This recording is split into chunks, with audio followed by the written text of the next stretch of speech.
আমার স্বামী বিদেশ থেকে আসার পর থেকে বাড়ির মানুষগুলোর সাথে ব্যস্ত। আমার কাছে আসার সময় সে পায় না। বলতে গেলে আমার শাশুড়ি তাকে চুম্বকের মতো আটকে রেখেছে। সে বিদেশ থেকে এসেছে জন্য আমার ননদের স্বামী সবাই এসেছে। বাড়ির মানুষগুলো তো বাড়ি ছাড়ছেই না, কেউ যাচ্ছে তো আবার কেউ আসছে। এতগুলো মানুষের জন্য রান্না করতে হচ্ছে। শুধু 3 বেলা রান্না নয়, যখন যে যা খেতে চাইছে তাই রান্না করতে হচ্ছে। সারাদিন রান্নায় ব্যস্ত থাকতে হচ্ছে। রান্না বান্না খাওয়া শেষ করে রাত 11টার দিকে বিছানায় একটু শরীর এলিয়ে দিতে পারি, কিন্তু তখনও রুমে যেয়ে দেখি উনি ঘরে আসেননি। এভাবেই দিন যাচ্ছে।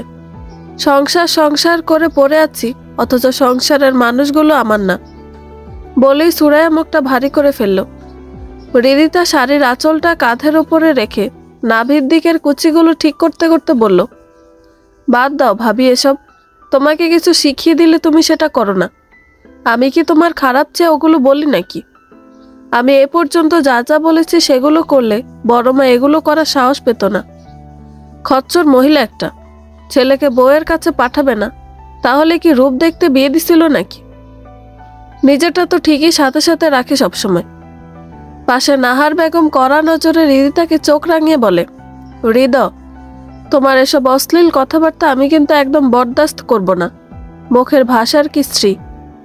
রিদিতা মায়ের দিকে এগিয়ে যাওয়ার জন্য পা বাড়ালে সুরাইয়া বলে ওঠে, এই থামো, কুচি ঠিক করে দিচ্ছি না। এত নড়লে ঠিক করব কিভাবে? নাহার বেগম চশমাটা খুলে পাশে রেখে বলে, রাখো তো সুরাইয়া, এত বড় মেয়ে হয়ে গেছে তাও শাড়িটা পরতে পারে না। রান্না পারি তো, রান্না পারলেই হবে। আমি শাড়ি পরে কারো সামনে 14 পাক দেব না। আমার হাতের রান্না খেয়ে পটে যাবে। আজ অনুষ্ঠান জন্য ভাবিকে ডেকেছি বলে রিদিতা অন্যদিকে মুখ ঘুরিয়ে নেয়। নাহার বেগম সুরাইয়াকে উদ্দেশ্য করে বলেন, আশরাফ এখনো তোমার সাথে সময় কাটানি? সুরাইয়া মুখ গম্ভীর করে বলে, না কাকি। কি বলো? এসেছে তো 2-3 দিন হয়ে গেল। হ্যাঁ, রাতে কখন এসে ঘুমায় টের পাই না। সারাদিন অনেক কাজ করে বিছানায় পিঠ ঠেকালেই ঘুম চলে আসে। শরীরটা সবসময় ক্লান্ত থাকে। শরীরটা আর পারছে না এত কিছু সহ্য করতে। শোনো ভাবি, এখন গিয়ে বাড়িতে বলো তোমার আব্বা অসুস্থ। তোমার বাপের বাড়ি যেতে হবে, নয়তো এমন শক্ত হও যেন এরকম কাজের মানুষ হয়ে থাকতে না হয়। যে যেমন তার সাথে তেমন হতে শেখো। এরকম মুখ বন্ধ করে সহ্য করতে থাকলে তোমাকে বোবা বানিয়ে দেওয়া হবে। এটাই সময়। বর এসেছে, তার সাথে সময় কাটাবে, ঘুরতে যাবে, তা না বাড়ির মানুষের ফরমাইশ খাটতে হচ্ছে। আমার কথা শোনো, নইলে পস্তাতে হবে। ভাইয়া 3 মাসের জন্য এসেছে। এভাবে চললে দেখবে কবে যেন সময় শেষ হয়ে যায়। বলেই নিজের ঘরে চলে যায় রিদিতা। সে ঘর থেকে চেঁচিয়ে বলে, আমাদের শেখ সাহেব কবে আসবে? সে আসলেই তো তোমার শাশুড়ি সোজা হয়ে যেত। সুরাইয়া বাহিরে রাখা চেয়ারে বসতে বসতে বলে, উমেদ ভাই, সে হয়তো আজই আসবে। রিদিতা বলে ওঠে, তোমরা নাকি বন্ধু ছিলে আগে? বিয়ের পর তুই থেকে আপনি আর দোস্ত থেকে ভাই কেমনে বলো? আমার মাথায় ঢোকে না। বন্ধুকে কোনোদিন সম্মান দেওয়া যায় নাকি? সুরাইয়া মৃদু হেসে বলে, এখন তো সম্পর্ক ভিন্ন। বিয়ে হোক আগে, তারপর বুঝবে। রিদিতা তাচ্ছিল্যের হাসি হেসে বলে, আমার আবার বিয়ে? সে আবার নাহার বেগমের হাতে হাত রেখে বলে, কাকি আমি যাই তবে। এখানে বেশিক্ষণ থাকলে আবার কথা শুনতে হবে। আমার মেয়ে কিন্তু ভুল বলেনি সুরাইয়া। নিজেকে আগে শক্ত করো, তারপর এ বাড়িতে তোমার জায়গা। বড় আপা এখনো আগের দিনের মানসিকতায় চলছে। চোখে আঙুল দিয়ে ভুল দেখিয়ে দাও। সুরাইয়া কিছুক্ষণ চুপ থেকে কিছু একটা ভেবে বলে, সুরাইয়া বেরিয়ে চলে যায়। নাহার বেগম সুরাইয়া যাওয়ার দিকে তাকিয়ে থাকে। মনে মনে আফসোস করতে থাকেন তিনি। রিদিতা ঘর থেকে মাকে ডেকে বলে, আম্মা আজ বাসায় আসতে লেট হবে। আমার ব্যাচের সবাই আসবে। আজ প্লিজ প্যারা দিও না, প্লিজ। নাহার বেগম রান্নাঘরের দিকে যেতে যেতে বলে, তোর বাবা বাসায় আসবে। তোমার স্বামীকে বলে দিও সে 7 দিন ট্যুর দিয়ে বাসায় আসছে, আমি কিছু বলিনি। আমার কয়েকটা ঘন্টা যেন নষ্ট না করে দেয়। মুখের ভাষা ঠিক কর রিদি। বাবা হয় তোর, তোমার বর হয় না। বাড়ির সব দোষ আমার। তাই না? টাকা দাও। কিসের টাকা? বাইরে যাচ্ছি, লাগবে। আমার গত মাসের পুরো টাকা দিবে। আজ শুধু আয়েশ করব। উমেদ আসলে ওকে পাঠিয়ে দেব? না, আমি চলে আসব। ড্রয়ারে টাকা আছে, নিয়ে যা। হৃদি তার হাতে গিটার দেখে বলে, গিটার কেন? গান গাইতে হবে। নাহার বেগম নিজের কাজে মন দেন। তিনি জানেন মেয়েকে কিছু বলে লাভ নেই। ওর বিরুদ্ধে গিয়ে কোনো কাজ করলে হিতে বিপরীত হবে। তার চেয়ে ভালো চুপচাপ থাকা। নিজেকে রক্ষা করতে জানে সে। হৃদি তার রুম থেকে বেরিয়ে মায়ের থেকে বিদায় নিতে রান্নাঘরে গিয়ে নাহার বেগমকে পিছন থেকে জড়িয়ে ধরে কাঁধে চিবুক রেখে বলে, তোমার সাইড ব্যাগ লাগবে তাই না? নাহার বেগম পেঁয়াজ কাটতে কাটতে বলে, আমার কিচ্ছু লাগবে না। তোমার বাবা কক্সবাজার গেছে, আসার সময় এগুলো নিয়েই আসবে। কোনো ব্যাপার না, আমার টাকা বেঁচে গেল। থাকো, আসছি। বলেই হৃদিতা বেরিয়ে যায়। নাহার বেগম গলা উঁচিয়ে বলেন, ফেরার পথে মিষ্টি নিয়ে এসো। আর হ্যাঁ, পাতলা শালটা নিয়ে যাও। সন্ধ্যার পর শীত লাগবে। হৃদিতা সদর দরজায় এসে বলে, ওহ আম্মু, কালকে থেকে তাহলে আমি নতুন বাসায় উঠছি। নাহার বেগম রান্নাঘর থেকে বেরিয়ে এসে বলেন, এসব না করলে হয় না? হৃদিতা একটা দীর্ঘশ্বাস ফেলে বলে, না হয় না, আমার খুব কষ্ট হয়। সুরাইয়া ব্যাগ গুছিয়ে নিচ্ছিল। ময়না বেগম দরজায় দাঁড়িয়ে বললেন, নেহার রাহাত চলে যাচ্ছে, বের হয়ে এসো। সুরাইয়া পিছনে না তাকিয়ে বলল, আম্মা, আপনার বড় ছেলেকে একটু বলবেন আমাকে আমার বাড়িতে রেখে আসতে। সে না গেলেও যেন আমাকে বলে দেয়। ময়না বেগম এগিয়ে এসে বলেন, তা বাড়ি যাচ্ছ কেন? ভালো লাগছে না, আব্বাকে দেখতে ইচ্ছে করছে। একটু মায়ের আদর পেতে মন চাইছে। এখানে কি খারাপ আছো?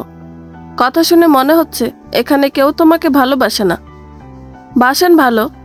সারাদিন যে বাড়ির এত এত কাজ, রান্না বান্না করি, রাত 11টায় বিছানায় পিঠ দিতে পারি। দুদিন ধরে গায়ে জ্বর বয়ে বেড়াচ্ছি। জানতে চেয়েছেন কখনো আমার শরীর কেমন আছে? কইছো কিছু? একবারও কইছো যে তোমার জ্বর? না কইলে টের পামো কেমনে? সুরাইয়া ময়না বেগমের দিকে ফিরে তাকান। স্থির হয়ে দাঁড়িয়ে বলে, দেখেন তো আম্মা, আমার দিকে ভালো করে দেখেই বলেন, বোঝা যায় কিনা। আসল ব্যাপার কি বলেন তো? এবারই সবার জন্য আমি থাকলো, আমার জন্য কেউ নাই, কেউ নাই। আশরাফ দরজায় এসে দাঁড়ালে সুরাইয়া তাকে দেখে বলে, আমার স্বামীও নাই আমার জন্য। আমার আসলে কেউ নাই এখানে, তাই এখানে আর মন টিকছে না। জনমানবহীন জায়গায় একা দিন কাটানো যায়, কিন্তু যেখানে মানুষ দিয়ে ভর্তি অথচ নিজের মানুষ নাই, সেখানে দম বন্ধ হয়ে আসে। বউকে সামলা আশরাফ। বউয়ের সাহস আর আহ্লাদ দুইটাই বাড়ছে। আশরাফের উপস্থিতি বুঝে ময়না বেগম কথাটা বলে রুম থেকে বেরিয়ে যায়। সুরাইয়ার চোখ টলমল করছে। বারবার চোখের পাতা ফেলে পানি লুকিয়ে ফেলে সে। আশরাফ এগিয়ে আসে সুরাইয়ার দিকে। বিছানায় বসে ব্যাগ সরিয়ে রেখে বলে, কি হয়েছে? সুরাইয়া অল্প শব্দ ব্যয় বলে, কিছু না, বাড়ি যাব। বাড়ি কেন? ভালো লাগছে না, শান্তিতে শ্বাস নিতে চাই। অশান্তিতে আছো? তুমি প্রশ্ন করছো? নিজেকে প্রশ্ন করে দেখো তো কেমন রেখেছ আমাকে। আশরাফ কিছু বলে না। সুরাইয়া এবার ফুফিয়ে ওঠে, ভাঙা গলায় বলে, 2-3 দিনের বেশি হয়ে গেছে এসেছ। আমাকে কতটুকু সময় দিয়েছ বলো তো? সারা দিন রাত আমার রান্নাঘরে কেটে যাচ্ছে। খোঁজ নিয়েছ আমার? রাতে কখন এসে পাশে শুয়ে পড়ো সেটাও জানি না। স্বামী স্ত্রীর যে ব্যক্তিগত সময় কাটানো প্রয়োজন, সেটা উপলব্ধি করতে পারো না? আশরাফ নিম্ন স্বরে বলে, জানোই তো আম্মা অসুস্থ, আর বাড়ি ভর্তি মানুষ, সবাইকে সময় দিতে হয়তো। সবার জন্য সময় বরাদ্দ আছে, আমার জন্য কোথায়? আম্মা অসুস্থ, সেবা করছো, আর আমি অসুস্থ, সেটার খবর পর্যন্ত নাওনি। অদ্ভুত না? আচ্ছা সরি, নেহা চলে যাচ্ছে। ওদের বিদায় দিয়ে এসো, আমরা এটা নিয়ে কথা বলছি। আমি বাড়ি যাব, ওদের সাথে আমাকেও বিদায় দাও তুমি। এমন করো না, বোঝার চেষ্টা করো একটু। আমি যথেষ্ট বুঝছি, তুমি একটু বুঝলে ভালো হয়। আর পুরুষ মানুষ শরীরে না, ব্যবহারও হতে শেখো। সব দিকে ব্যালেন্স রাখতে শেখো। একদিকে সরে গেলে আরেক দিক হারাবে। সুতরাং বুঝদার তোমার হওয়া উচিত। যে পুরুষ নারীর মন রাখতে পারে না, তাকে কি বলে জানো তো? মেরুদণ্ডহীন পুরুষ বলে। আশরাফ রক্তলাল চোখে সুরাইয়ার দিকে তাকিয়ে দাঁতে দাঁত চেপে বলে, মুখ সামলে কথা বলবে, কি চাই তোমার? শরীরের ক্ষুধা বেড়েছে বলেই দরজা আটকে দেয় সে। আশরাফের কথা শুনে ঘৃণায় সুরাইয়ার শরীর থরথর করে কাঁপছে। কথা দিয়েও যে কাউকে ক্ষতবিক্ষত করে দেওয়া যায়, এই মুহূর্তটা যেন তার প্রমাণ। আশরাফ এসে সুরাইয়ার দুই বাহু শক্ত করে ধরে বিছানায় ফেলে দেয়। সুরাইয়া সেভাবে থেকে বলে ওঠে, শরীরের আগে মনের খোরাক মেটাতে শিখুন শেখ সাহেব। আশরাফ চোখ বন্ধ করে কপালে হাত দিয়ে মুহূর্ত কয়েক দাঁড়িয়ে থাকে, তারপর বিছানায় ধপ করে বসে পড়ে। সুরাইয়া পাশেই বসে আকাশ পাতাল ভেবে চলেছে। আশরাফ সুরাইয়ার হাত ধরে নরম স্বরে বলে, আই এম সরি সুরাইয়া, এই 3টা দিনের জন্য সরি। তুমি জানোই তো বাইরের মানুষের সামনে আমার লজ্জা বেশি, আর তাছাড়া আমার অসুস্থ ছিল, আমাকে কাছে থেকে ছাড়ছিলই না। আমি যখনই বাড়ির বাহির বা মার কাছে থেকে ছাড় পেয়েছি অমনি রুমে এসেছি। কখনো পেয়েছি তোমাকে তো কখনো পাইনি। দূর থেকে তোমাকে দেখতে হয়েছে আমার। আর কি বলছো, তোমার জ্বর আমি জানি না? জ্বর আসলে তো তোমার জ্ঞানই থাকে না। রাতে যখন আমি রুমে এসে তোমার গালে চুমু দিতে গিয়েছি, কপালে থাকা ছোট চুল সরাতে গিয়ে দেখি তোমার গায়ে প্রচণ্ড জ্বর। আমি রাত 2টা পর্যন্ত জলপট্টি দিয়েছি, ভেজা কাপড় দিয়ে যতটুকু পেরেছি শরীর মুছে দিয়েছি যেন তাপমাত্রা কমে যায়। সকাল সকাল বের হয়ে ওষুধও নিয়ে এসেছি। তুমি আমার সাথে কথা বলছিলে না জন্য আমারও অভিমান হয়েছিল। ওষুধের পলিতে চিরকুট লিখে রেখেছিলাম, সেটাও দেখছি দেখনি। আশরাফ কথা শেষ করে খাটের নিচে থেকে একটা বাটি বের করে সুরাইয়াকে দেখায়। দরজার পিছনে থাকা সাদা কাপড়টাও ইশারায় দেখায় সুরাইয়াকে। আশরাফ বাটিটা আবার নামিয়ে রেখে বলে, নারীর ভালোবাসা অল্পতেই চোখে পড়ে, কিন্তু পুরুষ লুকিয়ে ভালোবাসতে পছন্দ করে। তুমি কখনো একটা কথা মাথায় এনে না যে আমি তোমার জন্য নেই। আমার জীবনে মা আর তুমি দুজনেই দুদিক দিয়ে জরুরি।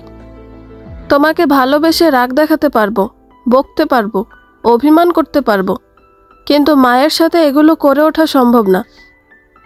আমি আসলেই দুঃখিত সুরাইয়া।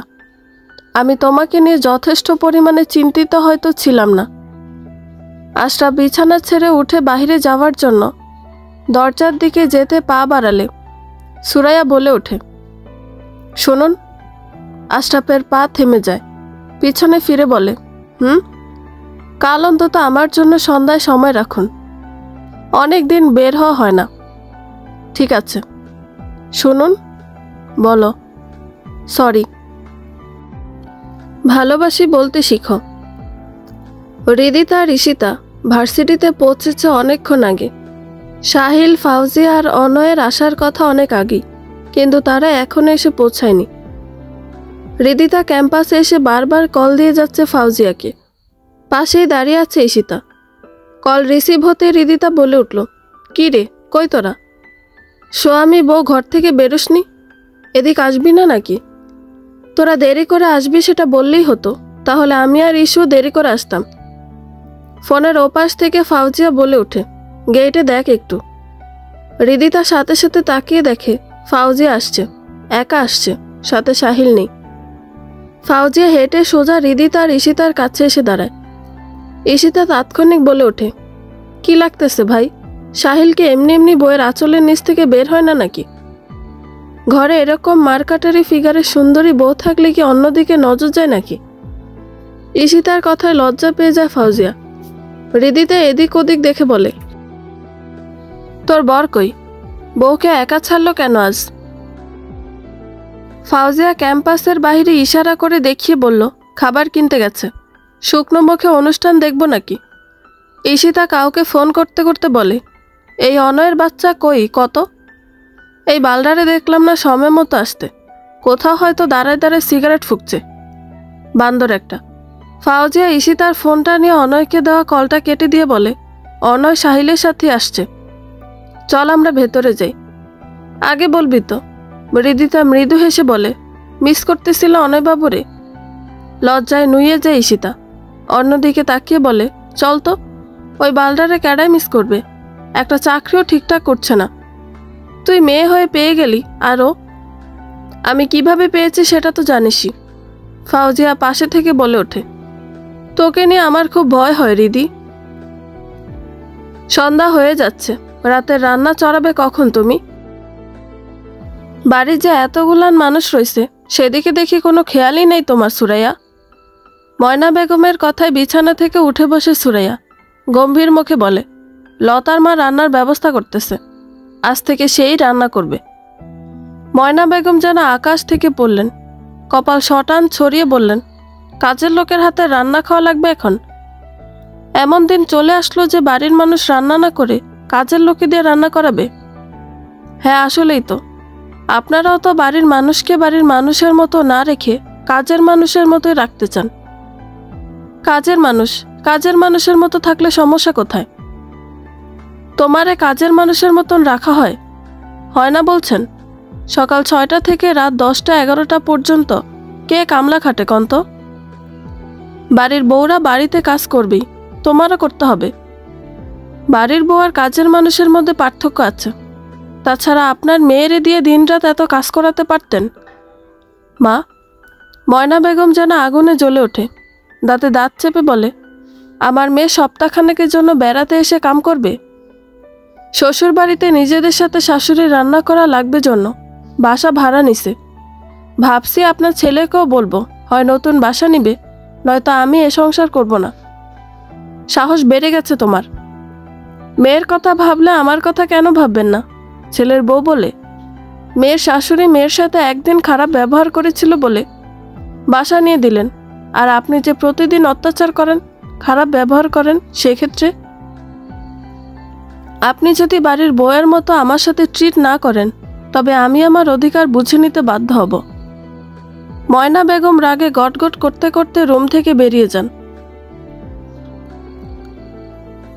অনুষ্ঠানের মাঝে ঘোষণা করা হলো বিশেষ অতিথি চলে এসেছে, এক্ষুনি এখানে অবস্থান করবেন। হৃদিতা বোতলের ক্যাপ খুলে কিছুটা পানি খেয়ে অনয়কে বলে ওঠে, এটাই সেই নেতা? অনয় মাথা ঝাঁকিয়ে বলে, হ্যাঁ এটাই। ভাই দেখতে যেরকম আগুন, ব্যবহারও সেরকম আগুন। কেউ তার কথার বিরুদ্ধে গেলে জ্বালিয়ে পুড়ে ছারখার করে দেয়।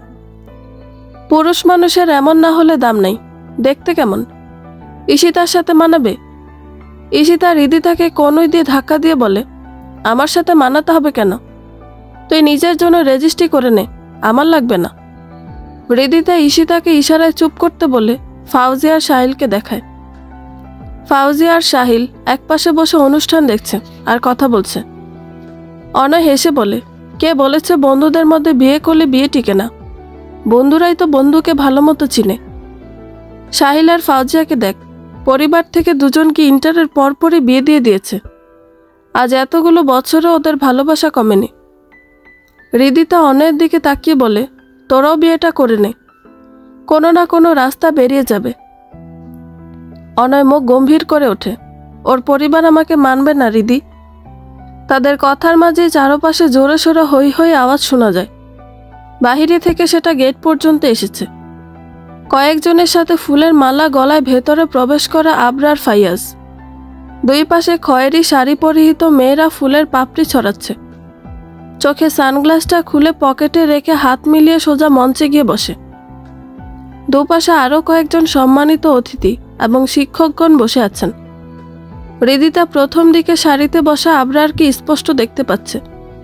সাহিলের পাশে থেকে ফাউজিয়া ঈশিতাকে ডেকে বলে, ইসো, লোকটা কি জোশ দেখতে রে। ঈশিতা ব্রুকুসকে বলে ওঠে, আরেকটা বিয়ে করবি? না জায়েজ কামকাজ। দেখতে ভালো হইলেই কেন বিয়ে করে নেওয়া লাগবে? আমার আছে। তাইলে চুপ থাক। মেজাজ গরম নাকি? তোর কথা হচ্ছে, চাল হাট। বলেই ফাউজিয়া সামনের দিকে তাকায়। একদল মেয়ের নৃত্য পরিবেশনের পরই আবরার ফায়াজকে ডাকা হয় তার মূল্যবান বক্তব্যের জন্য। আবরার নিজের চেয়ার ছেড়ে দাঁড়াতেই সামনে বসে দাঁড়িয়ে থাকা ছেলে মেয়ে চিৎকার করে উঠে তালি দিতে থাকে। মেয়েদের গলার স্বর বেশি কানে আসে সবার। আবরার অবিবাহিত সুদর্শন যুবক বলে একটু বেশি পরিচিত সবার কাছে। মাইক্রোফোনের কাছে এসে দাঁড়ায় সে। ভার্সিটির শিক্ষক শিক্ষিকা, শিক্ষার্থী এবং শিক্ষা বিষয়ক কথা বলতে থাকে। মিনিট 5 পার হতে সবার উদ্দেশ্যে সালাম দিয়ে নিজের জায়গায় গিয়ে বসে সে। এবার গানের পালা। প্রথমে অনার্স প্রথম বর্ষের এক শিক্ষার্থী এসে গান গাইতে শুরু করে। 4-5টা গানের সুরে মেলাচ্ছে, কেউ বা বান্ধবীর সাথে হাতে হাত ধরে নৃত্য করছে, আবার কেউ গানের সাথে নিজে গলা মিলিয়ে ধীরে ধীরে হাতে তালি দিয়ে তাল মেলাচ্ছে। কিছুক্ষণ বাদে মাইক্রোফোনে গানের জন্য প্রাক্তন শিক্ষার্থী হৃদিকা শেখকে ডাকা হয়। সাথে তার পড়াশোনা, ব্যবহারের প্রশংসা চলতে থাকে। হৃদিতার ডাক পড়তে অনয়ের হাতে থাকা গিটারটা হৃদিতার হাতে ধরিয়ে দিয়ে বলে, অল দি বেস্ট দোস্ত। সাহিল, ফাউজিয়া, ঈশিতা সবাই অনয়ের মতো বেস্ট অফ লাক জানিয়ে দেয়। সামনে থেকে হৃদিতাকে উঠতে দেখে আশেপাশে শিক্ষার্থীরা তালি দিয়ে ওঠে। সবুজ রঙা শাড়ি, চুল কাঁধে এসে পড়েছে, ঠোঁটে গাঢ় ম্যাট লিপস্টিক যেন পুরো মুখে শ্রী বাড়িয়ে দিয়েছে। সব নারীকে সুন্দর দেখাতে কোমর বা হাঁটু পর্যন্ত কেশ থাকা যে জরুরি কোনো বিষয় নয়, তা হৃদিকাকে দেখেই অবলোকন করা যায়। হৃদিকা এগিয়ে যেতে যেতে দেখল দুটো চোখ যে চোখে মেয়েরা ডুবে যেতে রাজি, সে দুটো চোখ ঘুরে ফিরে তার দিকে এসে থামছে। হৃদিতা মুস্কি হেসে মনে মনে বলে, আপনি এবার মরেছেন আবরার ফাইয়াজ, ডুবে ডুবে জল খেয়ে মরবেন। মুখ্যমঞ্চের পাশেই শিক্ষার্থীদের গান, নৃত্য বা বক্তৃতার জন্য আলাদা মঞ্চ করা হয়েছে। তার পাশেই সবার বসার জায়গা। সবাইকে পার করে হৃদিতা নিজের জায়গায় গিয়ে দাঁড়ায়। একজন এসে একটা চেয়ার আর মাইক্রোফোন এনে ঠিক করে সামনে রেখে দেয়। হৃদিতা গলা ঠিক করে গিটারে আওয়াজ তুলতে শুরু করে। সামনে সবাই ধীরে ধীরে চুপ হয়ে যেতে শুরু করে। হৃদিতা আশেপাশে তাকিয়ে মৃদু হেসে নিজের অতি পছন্দের গানটা শুরু করে। হৃদিতার গান শেষ হতেই চারপাশে হাতে তালি আর গানের গলার প্রশংসার ধুম পড়ে যায়। জায়গা ছেড়ে উঠে দাঁড়ায় সে। গান গাওয়ার সময় অন্য সবার সাথে অনুষ্ঠানের বিশেষ অতিথির নজরও নজর মিলিয়েছে হৃদিতা। সুদর্শন পুরুষের নজরে অহংকার থাকে, তারা মেয়েদের দিকে না তাকিয়ে মেয়েদের মন জিতে নিতে চায়। এজন্য হয়তো হৃদিকা যখন কিছুক্ষণের জন্য আবরার ফাইয়াজের দিকে তাকিয়ে গান গাইছিল, তখন সে নিজের ফোনের স্ক্রিনে ব্যস্ত ছিল। হৃদিতা সিঁড়ি দিয়ে নামবে তখনই বিভাগীয় প্রধান শরীফ আহমেদ তাকে কাছে ডাকে। হৃদিতা এসে পাশে দাঁড়িয়ে সালাম দেয়। শরীফ আহমেদের পাশেই বসে ফোনের স্ক্রিনে চোখ বুলিয়ে যাচ্ছে আবরার। শরীফ সাহেব সালামের জবাব দিয়ে বলেন, আছো কোথায় এখন? কেমন চলছে? কি করছো? আর বিয়ে হয়েছে তোমার? হৃদিতা মৃদু হেসে বলে, না স্যার, বিয়ে করিনি এখনো, জব খুঁজছি, একটা ভালো জব প্রয়োজন, বিয়ে নিয়ে এখনো কোনো ভাবনা নেই। তোমার সিভিটা ড্রপ করো তো আমার ইমেইলে, আমি তোমার জন্য কথা বলবো। কত ভালো স্টুডেন্ট ছিলে তুমি, আর তোমার কিনা জবের জন্য ঘুরতে হচ্ছে। কৃতজ্ঞতা স্যার। হৃদিতা গিটারটা রেখে ফোন হাতে নিতেই দেখে উমেদের নম্বর থেকে 4 বার কল এসেছে। হৃদিতা ফোনটা হাতে নিয়ে ঈশিতাকে বলে, তোরা এখানেই থাকিস, আমি একটু কথা বলে আসছি, কল এসেছিল। কে কল করেছে? উমেদ ভাই, আমাদের শেখ সাহেব। এত মানুষের সামনে গান শুনে মজা আছে নাকি সুন্দরী? ফোন নম্বরটা দাও, রাতে কল দিয়ে তোমার এই সুমধুর সুরে গান শুনবো। হৃদিতা উমেদের সাথে কথা শেষ করে নিজের জায়গার উদ্দেশ্যে ফিরছিল। এমন সময় বিল্ডিংয়ের সামনে দাঁড়িয়ে থাকা কয়েকজন ছেলে হৃদিতাকে উদ্দেশ্য করে কথাটি বলে। হৃদিতা পিছনে না তাকিয়ে 2-3 পা পিছিয়ে এসে ছেলেগুলোর দিকে তাকিয়ে মুস্কি হেসে বলে, কার কার নম্বর লাগবে? বাইকে হেলান দিয়ে দাঁড়িয়ে থাকা একজন হাত দিয়ে সবাইকে পিছিয়ে দিয়ে বলে, শুধু আমার। হৃদিতা আরেকটু কাছে গিয়ে বলে, কি চাই? ছেলেটাও বেহায়ার মতো মুখ এগিয়ে বলে, আপাতত নম্বর, তারপর কি কি চাই সেটা চেয়ে নেব। ছোঁয়া চাই না? চাই তো। হৃদিতা গায়ের সব শক্তি দিয়ে প্রবল বেগে একটা চর বসিয়ে দেয় ছেলেটার গালে। তার 2 পাশ থেকে 2 জন এগিয়ে আসতে লাগলে গালে চর পড়া ছেলেটা তাদের থামিয়ে দেয়। আঙুল দিয়ে দাঁতের গোড়ায় হাত দিয়ে বের করে দেখতেই চোখ বড় বড় হয়ে যায়। রক্ত ঝরছে। হৃদিতা আঙুল উঁচিয়ে বলে, সব মেয়েকে এক ভেবে ভুল করবি না। সব মেয়ে মাথা নিচু করে সব সহ্য করে নিতে জানে না। একটা আঘাতের পরিবর্তে কেউ কেউ জানটাও নিয়ে নিতে পারে। নেক্সট টাইম আমার সামনে তোদের কাউকে যদি অন্য কোনো মেয়েকে টিস করতে দেখেছি, চোখ একদম উপড়ে নেব। হৃদিতা মেইন গেটের দিকে তাকিয়ে দুজন পুলিশকে দেখে শয়তানি হাসি হেসে বলে, ওই যে দুজন ভূত দেখতে পাচ্ছি, বলবো নাকি ঘাড় মোটকে দিতে? ছেলেগুলো পিছনে তাকিয়ে লাঠি হাতে দুজন পুলিশকে দেখে শুকনো ঢোক গিলে নেয়। তাদের মধ্যে একজন বলে ওঠে, সরি ম্যাম, এরকম ভুল আর হবে না।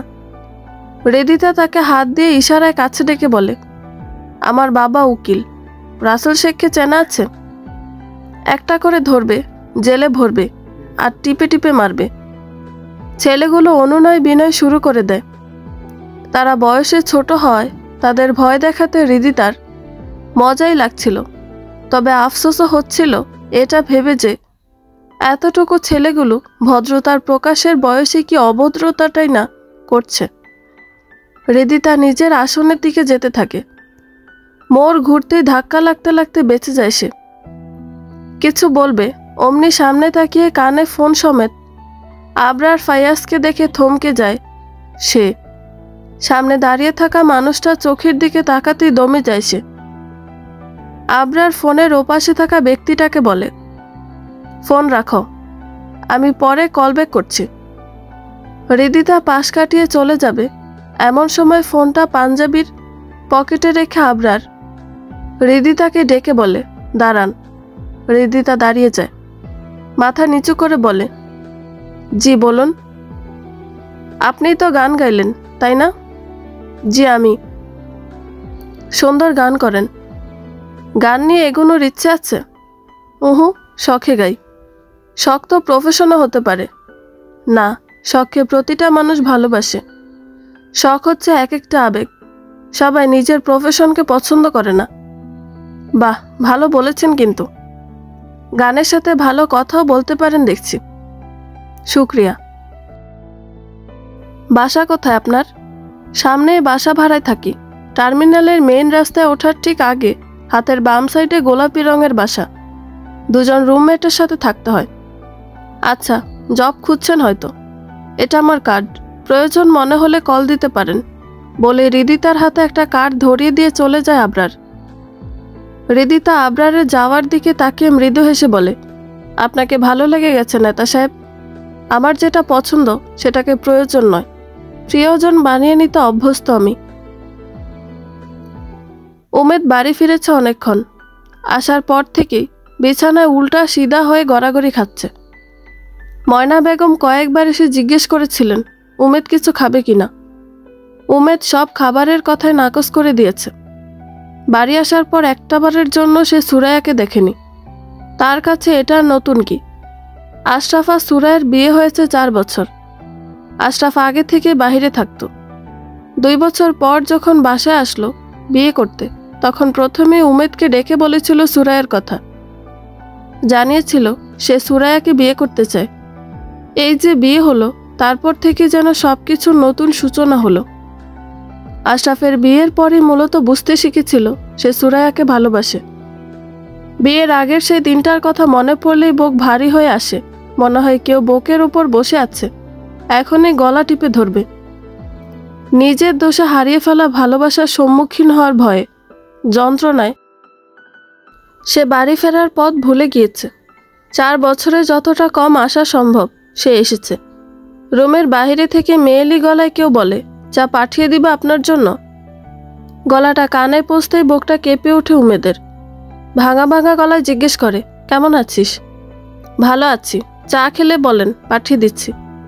তোর হাতে চা হলে খাওয়া যায়। ক চামচ চিনি দিতে হবে? ভুলে গেছিস সব? ক চামচ? 1। উমেদ আবার বলে ওঠে, আমাদের বন্ধুত্বের সম্পর্কটা একদমই গোল্লায় গেছে, তাই না? সম্পর্ক ভিন্ন করেছিলেন আপনি। যার বউ হওয়ার স্বপ্ন দেখেছিলাম, আশায় বাঁচতে শুরু করেছিলাম, তার ভাইয়ের বউ হয়ে বসে আছি। দারুণ না? আজ আপনি আমার নিষিদ্ধ পুরুষ। আপনার সামনে যাওয়া তো দূর, আপনার দিকে তাকানো অন্যায়। সব পুরুষ তো বোকা হয় না, শখের নারীকে ছাড়ে না। আপনি ছাড়লেন কেন?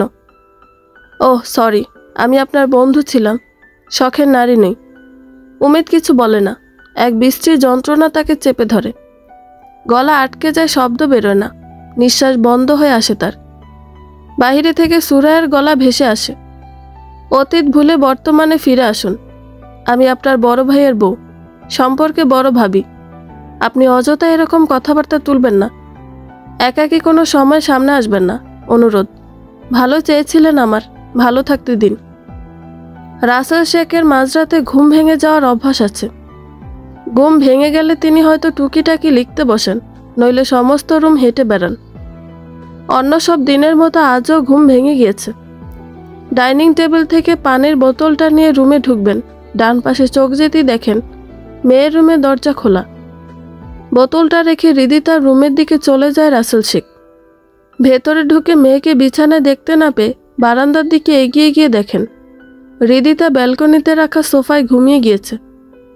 রাসেল শেখ আর মেয়ের ঘুম না ভাঙিয়ে বিছানা থেকে পাতলা কম্বলটা গায়ে জড়িয়ে দিয়ে নিজের রুমে চলে যান।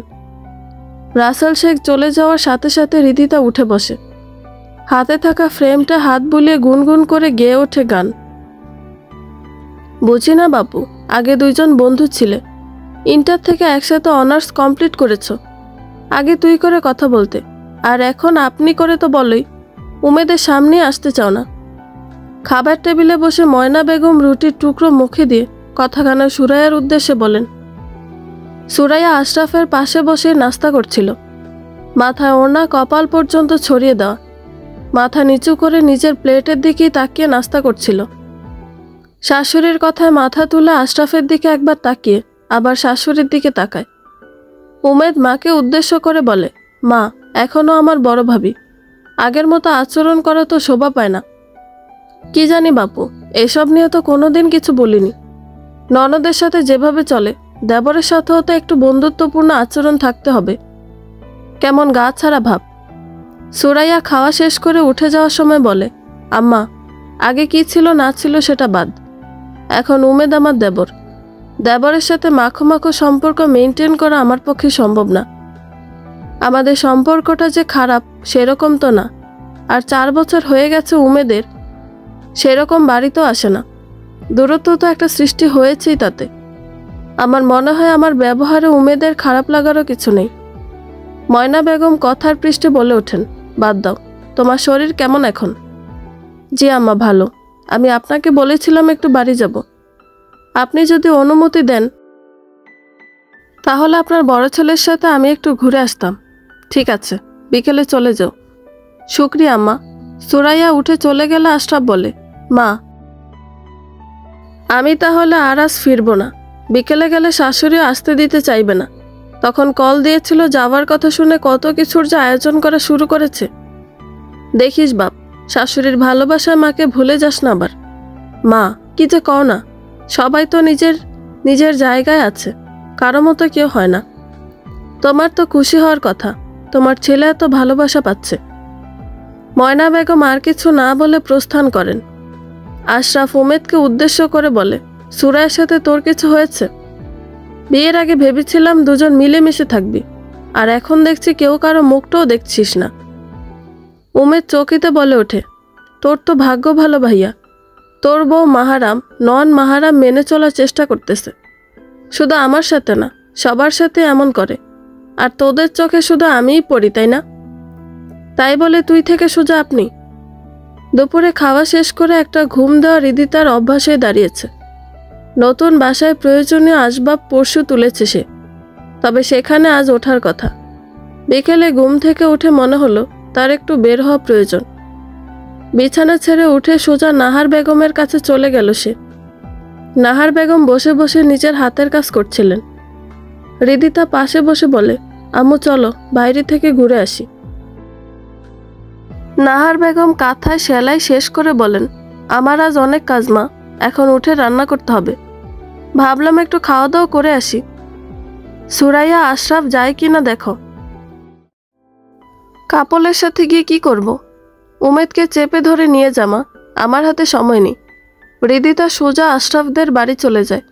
বাড়িতে ঢুকতেই ময়না বেগমের সাথে দেখা হয়ে যায় তার। সুরাইয়ের কথা জিজ্ঞেস করতেই জানায় সুরাইয়া বাপের বাড়ি যাওয়ার জন্য রেডি হচ্ছে। বের হওয়ার আর কোনো উপায় নেই দেখে সুরাইয়ের সাথে দেখা করে বাড়ি থেকে বের হওয়ার সময় উমেদের সাথে দেখা হয়ে যায়। উমেদ হৃদিকাকে দেখেই বলে, কি রে, কি খবর? দেখাই যায় না যে তোকে। বাসায় গিয়েছিস যে দেখবি, তুইও তো আসিস নি। না আসলে দেখলি কিভাবে? বিয়ে কর, বিয়ের 1 সপ্তাহ চোখের সামনে থেকে নাচ গান করব। বিয়ে করে মরতে চাই না, সিঙ্গেল আছি, ভালো আছি। তুই বিয়ে করছিস কবে? আপাতত ওসব নিয়ে আর ভাবছি না। কাকা বলল তোর নাকি জব হয়েছে।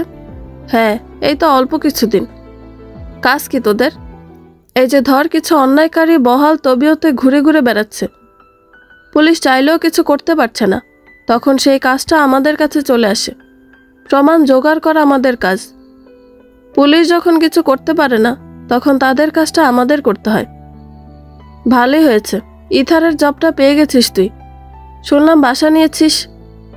ইথারের জবটা পাইনি, তবে ওর জন্যই আমার এ পথে আসা। আর হ্যাঁ, আজ চলে যাব, একটা কেস এসেছে হাতে। বাসায় থেকে যাতায়াত করা মুশকিল।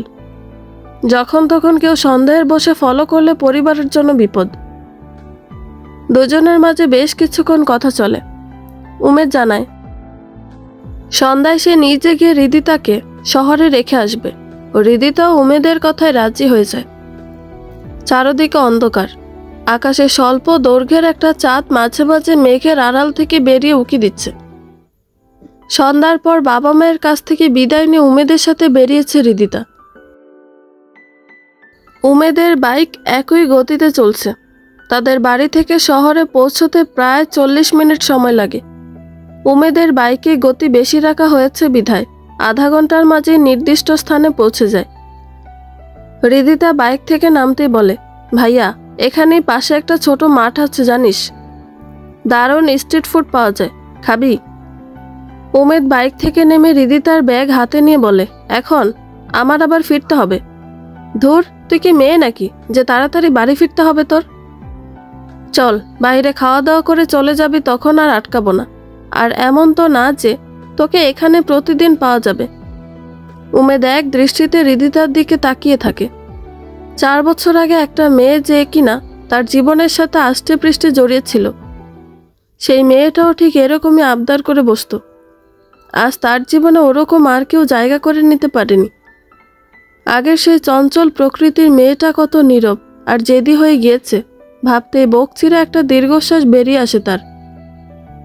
উমেদকে চুপ থাকতে দেখে হৃদিতা আবার বলে ওঠে, মাঝে মাঝে এমন সাইলেন্ট হয়ে যাস কেন? যাবি নাকি এখানে এভাবেই দাঁড়িয়ে থাকবি? উমেদ হাঁটা শুরু করে বলে, চল যাচ্ছি। মেইন রাস্তা থেকে একটু ভেতরের দিকে হৃদিতার বাসা। 3 তলা বিল্ডিংয়ের বাড়িটা চিলে কোঠার পাশে একটা ছোট রুম নিয়েছে সে। বাসায় জিনিসপত্র ব্যাগ রেখে দুজনই আবার বেরিয়ে আসে। হৃদিতার বাড়ির সামনে যে রাস্তাটা আছে তার বিপরীত পাশেই মাঠটা। উমেদ আর হৃদিতা মাঠে বেশ খানিকটা সময় পার করে। 2 জন চাচাতো ভাই বোন হলো, প্রগাঢ় একটা সম্পর্ক রয়েছে তাদের মধ্যে। হৃদিতা নিজের ভাই নেই বলে উমেদকেই সে ছোটবেলা থেকে ভাই বলে জেনে এসেছে। তার সাথে ছোট থেকে বড় হয়েছে সে। কয়েকটা বছর হলো তাদের এই দারুণ সম্পর্কে অনেকটা দূরত্ব বেড়েছে। উমেদও ঠিকমতো বাড়ি আসে না। হৃদিতার জীবনেও কিছু অঘটন, সব মিলিয়ে দুজন দুদিকে ছিটকে পড়েছিল। দুজন খুব ভালো সময় কাটিয়ে হৃদিতার কাছে থেকে বিদায় নিয়ে বাড়ির উদ্দেশ্যে বেরিয়ে যায়। হৃদিতা পাশের চেয়ারের ওপর থেকে নিজের ফোন আর বাসার চাবিটা নিয়ে নিজের চেয়ার ছেড়ে উঠতে যাবে, তখনই একটা মেয়ে এসে পাশের চেয়ারে ধপ করে বসে আঙুলের ইশারায় দিয়ে হৃদিতাকে উদ্দেশ্য করে বলে, জলদি চেয়ার ছাড়ো মামনি, এখানে লোক আছে। হৃদিতার কাছে কথাটা ভালো লাগে না। মেয়েটার কথা শুনে যেন না শোনার অভিনয় করে সেখানেই আবার ঠিকঠাক করে বসে ফুচকাওয়ালাকে ডেকে বলে, মামা, ফুচকাটা জোশ ছিল, আরেক প্লেট দেন তো। পাশে থাকা মেয়েটা ভ্রু কুঁচকে হৃদিতার দিকে তাকিয়ে বলে, উঠতে বললাম না? হৃদিতা এবার তার দিকে নজর ফেলে বলে, আমাকে বললেন? হ্যাঁ, তোকে। সরি গার্ল, এখানে আধা ঘন্টার বেশি সময় ধরে আছি। আপনার সমস্যা হলে অন্য কোথাও বসুন। আমি উঠতে বলেছি মানে তোকে উঠতেই হবে। আমার মুখের ওপর কথা বলার দুঃসাহস দেখাস না। দেখালে? মেয়েটা থাপ্পড় দিতে গেলে হৃদিতা মেয়েটার হাত ধরে থামিয়ে দিয়ে বলে, এত রাগ ভালো না। কেউ আপনার জন্য জায়গা ছেড়ে দিতে বসে নেই এখানে। পাশে একজন পুরুষ উপস্থিত হতেই মেয়েটা বলে ওঠে, দেখো জান, মেয়েটা উঠছে না। বাজে ব্যবহার করছে আমার সাথে। হৃদিতা নিজের বামে তাকাতে আবরারকে দেখে বলে ওঠে, আপনার বন্ধুকে সামলান আবরার সাহেব, তাকে বুঝিয়ে দেন আমি তাকে জায়গা ছেড়ে দিতে পারবো না।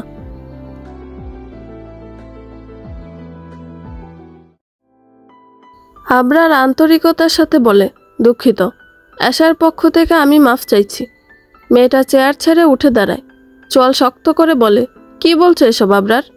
চুপ করো, তোমার এখানে আসতে হবে কেন? আমরা তো যাচ্ছিলাম রেস্টুরেন্টে, তাই না? হঠাৎ করে তোমার এখানে আসার জন্য মন কাঁদলো কেন বলো তো? এত আনহাইজেনিক খাবার কেন খেতে হবে তোমার? আসলেও যেহেতু দেখছো একজন বসে আছে, তাকে তুলে দিয়ে কেন তোমার বসতে হবে? তুমি তোমার অভ্যাস। হৃদিতা আবরারকে থামিয়ে দিয়ে বলে, আপনার এই নিব্বি গার্লফ্রেন্ডকে বোঝান, তার বুদ্ধি হয়তো স্বাভাবিকের চেয়ে কম আছে, নইলে বুদ্ধিহীন। এখানে আমার সামনে না বুঝিয়ে রুমে গিয়ে তোতা পাখির মতো বোঝান। হৃদিতা চলে যেতে লাগলে পাশে থেকে আশা হাত খপ করে ধরে দাঁড় করিয়ে দেয়। রক্তিম চোখে বলে, কাজটা একদম ঠিক করলে না। পিঁপড়ের মতো পা দিয়ে পিষে পিষে মারব। তাহলে তো আজই থানায় জিডি করে রাখতে হচ্ছে। কখন মারা পড়তে হয় বা যে মারতে আসবে সে মারা পড়ে, এসবের দায়ভার তো আমি নেব না। তোকে তো আমি। আবরার ধমক দিয়ে বলে ওঠে, উফ, কি শুরু করলে আশা? চলো তো এখান থেকে, আমরা যেখানে যাচ্ছিলাম আমি সেখানেই যাব। আবরার আশাকে হাত ধরে টেনে নিয়ে রাস্তার পাশে রাখা গাড়িতে বসিয়ে কিছু একটা ভেবে হৃদিতার দিকে ফিরে যায়। হৃদিতা রাস্তা পার হওয়ার জন্য দাঁড়িয়েছিল। হঠাৎ আবরারকে পাশে দেখে হকচকিয়ে যায় সে। সাগ্রহে বলে ওঠে, কিছু বলবেন? জি, অনুমতি দিলে বলতাম। সমস্যা নেই, বলুন। আপনি তো আপনার প্রেমিকার মতো না, তাই না? আপনি ওকে ভুল বুঝেছেন। একটু রাগ বেশি, তবে ভালো মনের মেয়ে। ওনার বাহ্যিক অভ্যন্তরীণ গুণাবলী জানাতে এসেছেন? না, তা কেন হবে? আপনি বোধহয় চাকরি খুঁজছিলেন, আমি ব্যবস্থা করে দিতে পারবো। একটু কষ্ট হবে, তবে স্যালারি ভালো পাবেন। ধন্যবাদ, আমি আমার ব্যবস্থা করে নেব। হৃদিতা আর এক মুহূর্ত সেখানে দেরি না করে রাস্তা পার হয়ে চলে যায়। আমরা সেদিকেই পলকহীন চোখে চেয়ে থাকে। বুঝতে পারে এর আত্মসম্মান আর আত্মনির্ভরশীলতা প্রচুর। শীতল হাওয়া বইছে, চারপাশটায় অন্ধকারে পরিপূর্ণ। কিছুটা দূরে একটু একটু আলো দেখা যাচ্ছে। দোকানিরা দোকানের ঝাঁপ ফেলে বন্ধ করে বাসায় ফেরা শুরু করেছে। রাস্তায় গাড়ি চলাচল অনেকটা কমে গিয়েছে। ছাদে নিশ্চুপ দাঁড়িয়ে দুজন মানুষ প্রকৃতির স্তব্ধতার সাক্ষী হিসেবে খাতায় নাম লিখিয়েছে। সুরায়া সেই কখন থেকে আকাশের দিকে তাকিয়ে আছে। আজ আকাশে চাঁদ দেখা যাচ্ছে না, কি দেখছে কে জানে। তবে আশরাফ পলকহীন চোখে আকাশ দেখা নারীকে দেখে যাচ্ছে। সুরাইয়া মাথা বাঁকিয়ে আশরাফের দিকে তাকিয়ে বলে, কি দেখছো? আশরাফ মৃদু হেসে বলে, তোমাকে। ভালোবাসো? ভালো না বাসলে সংসার করছি কেন? সংসার না করেও তো ভালোবাসা যায়, তাই না? মানুষ সংসার করে কেন বলো তো? কী সব বলছো? সংসার না করলে ভালোবাসার পূর্ণতা কোথায়? আমাদের সংসার কত দিনের? আশরাফ কিছুক্ষণ নীরব থেকে বলে, 5 মাসের। 4 বছরের বিবাহিত জীবনে আমাদের সংসার 5 মাসের। তোমার মনে হয় না আমাদের এবার মন দিয়ে সংসারটা করা উচিত? বিয়ের সময় 2.5 মাস, আর তারপর একবার ছুটিতে এসেছিলে। আচ্ছা, ডাল ভাতে সংসার চালানোর মতো টাকা হয়নি আমাদের? আশরাফ সুরাইয়ার 2 গালা আলতো করে হাত রেখে বলে, এই তো এবারই শেষ, আর 2টা বছর থেকে আসি, তারপর শুধু তুমি আর আমি। দেশে ফিরে তখন জমানো টাকায় কিছু একটা শুরু করে দেব। আমাদের এই 1000 মাইলের দূরত্ব আমার আর ভালো লাগে না আশরাফ। এই 2টা বছর দেখতে দেখতে চলে যাবে, দেখো তুমি। সত্যিই ফিরবে তো আমার কাছে? পুরুষ তার ব্যক্তিগত নারীর কাছে না ফিরে যাবে কোথায়? বলেই সুরাইয়াকে নিজের বুকে টেনে নেয় আশরাফ। সুরাইয়া শ্বাস প্রলম্বিত করে নিশ্চিন্তে আশরাফের বুকে মাথা রাখে। আবরার সাহেব আমাকে যোগাযোগ করতে বলেছেন। তিনি নাকি আমার জবের বিষয়টা দেখবেন। আমার মনে হয় এই অফারটা আমার কাজে লাগানো উচিত। হৃদিতার কথা শেষ হতেই ওপাশ থেকে কেউ অল্প শব্দে বলে ওঠে, আপনি আজ বিকেলে আমার সাথে দেখা করুন। ও হ্যাঁ, আরেকটা কথা, আবরার সাহেবের বাসাটা কোথায় জানা আছে আপনার? হৃদিতা পায়ের বুড়ো আঙুল দিয়ে মেঝেতে ঘষতে ঘষতে বলে, স্যার, উনি যেহেতু সেরকম বড় কোনো নেতা নন, তাই এই বিষয়ে কারো তেমন আগ্রহ থাকার কথা না। তবু আমি এখানে বাসা নেওয়ার আগেই খোঁজ নিয়েছি। উনি আমার বাসার সামনে দিয়ে যাতায়াত করেন। আমি বাসা দেখতে আসার দিনই এখানেই সামনের স্টলে দেখেছিলাম। ঠিক আছে, নজরে রাখবেন। জি স্যার। বিকেলে আমি অফিসে আসছি। অফিসে না, আপনি ভার্সিটির সামনের রেস্টুরেন্টে বিকাল 5টায় চলে আসুন। জি স্যার। হৃদিতা ফোনটা বিছানার উপর ছুঁড়ে ফেলে নিজেও বিছানায় ধপ করে বসে পড়ে। কপালে 2 হাত রেখে ভাবতে থাকে পরবর্তীতে কি করবে। অলসতা ঘিরে ধরার আগে চটপট করে রেডি হয়ে নেয় হৃদিতা। আজ একজনের সাথে দেখা করার কথা আছে তার। 2 দিন পরে সুরাইয়া আর আশরাফ বাড়ি ফিরেছে। 2টা দিন এত তাড়াতাড়ি কেটে গেল যে এখনই সুরাইয়া শ্বশুর বাড়িতে ফিরতে ইচ্ছে করছিল না। আধা ঘন্টা আগে ময়না বেগম আশরাফকে কল দিয়ে জানালো ওনার নাকি শরীর খারাপ করেছে। আবার তাই তো তড়িঘড়ি করে বাড়ির সবার কাছে থেকে বিদায় নিয়ে নিজের বাড়িতে ফিরেছে আশরাফ আর সুরাইয়া। সুরাইয়া বাড়ি ফিরে শাশুড়ির রুমে চলে যায় আশরাফের সাথে। রুমে গিয়ে দেখতে পায় ময়না বেগম বিছানায় নেই। আশরাফ মা বলে ডাকতেই রান্নাঘর থেকে ময়না বেগমের গলা শুনতে পাওয়া যায়। দুজনই সেদিকে এগিয়ে যায়। রান্নাঘরের বাইরে ধোয়া দিয়ে ছেয়ে গিয়েছে। আশরাফ হাত দিয়ে নেড়ে চেড়ে সামনের পথটুকু পরিষ্কার করে মায়ের কাছে গিয়ে দাঁড়ায়। ময়না বেগম রান্নায় ব্যস্ত ছিলেন। আশরাফকে দেখে বলে ওঠেন, এসে গেছিস বাবা? আশরাফের পরপরই সুরাইয়া এসে আশরাফের পাশে এসে দাঁড়ায়। ময়না বেগমকে রান্নায় ব্যস্ত দেখে বলে, মা, আপনি না অসুস্থ? রান্নাঘরে কি করছেন? ময়না বেগম আশরাফের গালে হাত দিয়ে বলেন, আমার ছেলেটাকে দেখতে ইচ্ছে করছিল, তাই আসতে বলছি। তুমি ওখানে থেকে গেলেই পারতে। আশরাফ এতক্ষণে পুরো বিষয়টা ক্লিয়ারলি বুঝতে পেরে বলে, মা, সে তুমি এমনি আসতে বললেই চলে আসতাম। মিথ্যার আশ্রয় কেন নিতে হবে তোমার? চুপ কর তো। এমনি এমনি আসতে বললে তোর বউ আসতে দিত নাকি? না, আসতে দিতাম না। দেবই বা কেন? আপনার ছেলেকে তো আমি আঁচলে বেঁধে রেখেছিলাম। সুরাইয়া এবার বেশ কড়া গলায় বলে রান্নাঘর ছেড়ে বেরিয়ে যায়। দেখেছিস তোর বউয়ের সাহস? বুলি ফুটেছে কেমন? আশরাফ একবার মাকে দেখে আর একবার সুরাইয়ার যাওয়া 2টা হাত মাথায় দিয়ে বলে, তোমরাও না। হৃদিতা সালোয়ার কামিজের সাথে সাদা একটা ওড়না নিয়ে নেয়। আয়নার সামনে দাঁড়িয়ে নিজেকে একবার দেখেও নেয় সব ঠিকঠাক আছে কিনা। ঠোঁটের গাঢ় লিপস্টিক মুছে হালকা করে নেয়। আর দেরি না করে বিছানার ওপর রাখা ফোন আর পার্স ব্যাগটা নিয়ে রুমটা লক করে বেরিয়ে যায়। গতকাল সে আবরারকে কল করেছিল। আবরার নিজেই তাকে আজ দেখা করতে বলেছে। হৃদিতা বাসার সামনে থেকে একটা রিক্সা নিয়ে নির্দিষ্ট গন্তব্যের দিকে ছুটে চলে। প্রায় 5 মিনিটের মধ্যে রেস্টুরেন্টের সামনে এসে দাঁড়ায় রিক্সা। হৃদিতা ভাড়া দিয়ে নিজের কাছে টাকার অ্যামাউন্টটা একবার চেক করে নেয়। এখানে কিছু খাওয়া দাওয়া করলে টাকার সমস্যায় পড়তে হবে কিনা সেটাও বুঝে নেয়। দরজা ঠেলে ভেতরে প্রবেশ করতে একদম ভেতরের দিক থেকে একজন হাত উঁচিয়ে ডাকে। হৃদিতা সেদিকে খেয়াল করতে দেখে আবরার বসে আছে। হৃদিতা আর দেরি না করে সেখানে গিয়ে বসে। আবরার হাতের ফোনটা টেবিলের ওপর উল্টো করে রেখে বলে, কেমন আছেন? হৃদিতা মৃদু হেসে বলে, জি আলহামদুলিল্লাহ, আপনি? ভালো আছি। আবরার খাবারের মেনু এগিয়ে দিয়ে বলে, নিন দেখুন তো কি নেওয়া যায়। আপনার যেটা ইচ্ছা হয় সেটা নিন, আমার সবেতেই চলবে। আবরার মেনু দেখতে দেখতে বলে, আপনি এখানে একাই থাকেন? বাসায় কে কে আছেন আপনার? নিজের আসল পরিচয় দেওয়া ঠিক হবে কিনা ভেবে পায় না সে। হঠাৎ বলে ওঠে, আমার বাবা মা নেই। চাচার বাসায় ছিলাম প্রায় 4 বছর। তারা বিয়ে দিতে চাইছে, তাই সেখান থেকে বেরিয়ে এসেছি। 15,000 টাকার মধ্যে কোনো জব হলে হয়ে যাবে।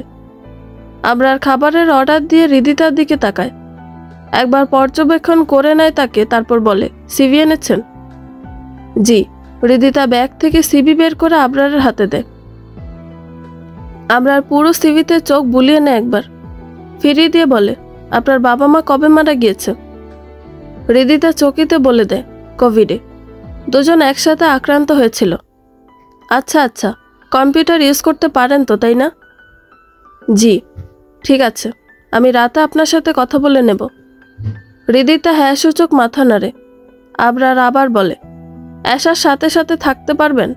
হৃদিতা বুঝতে না পেরে বলে ওঠে, সরি, বুঝতে পারিনি। এশার সাথে থাকতে হবে, পারবেন? যার সাথে সেদিন আপনার ঝগড়াটাই বেঁধেছিল। হৃদিতা মুখ গোমরা করে বলে, এই বাচ্চা মেয়েটাকে সিংহের কাছে দিবেন? হৃদিতার কথা শুনে আবরার হো করে হেসে ফেলে। হৃদিতা মাথা নিচু করেছিল।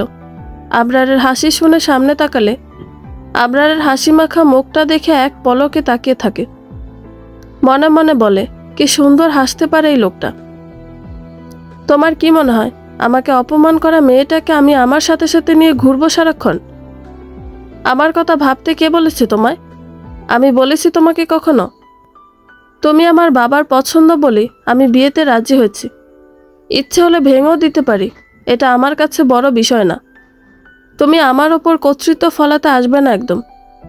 তোমার সাথে মাস দুয়েক সময় কাটিয়ে অন্যদের থেকে আলাদা মনে হয়েছিল, কিন্তু যেই লাও সেই কদু বেরিয়ে আসলে আমি আমার উপর আঙুল নাচানো মানুষ বরদাস্ত করব না। এক নাগারে কথাগুলো বলে থামে আসা।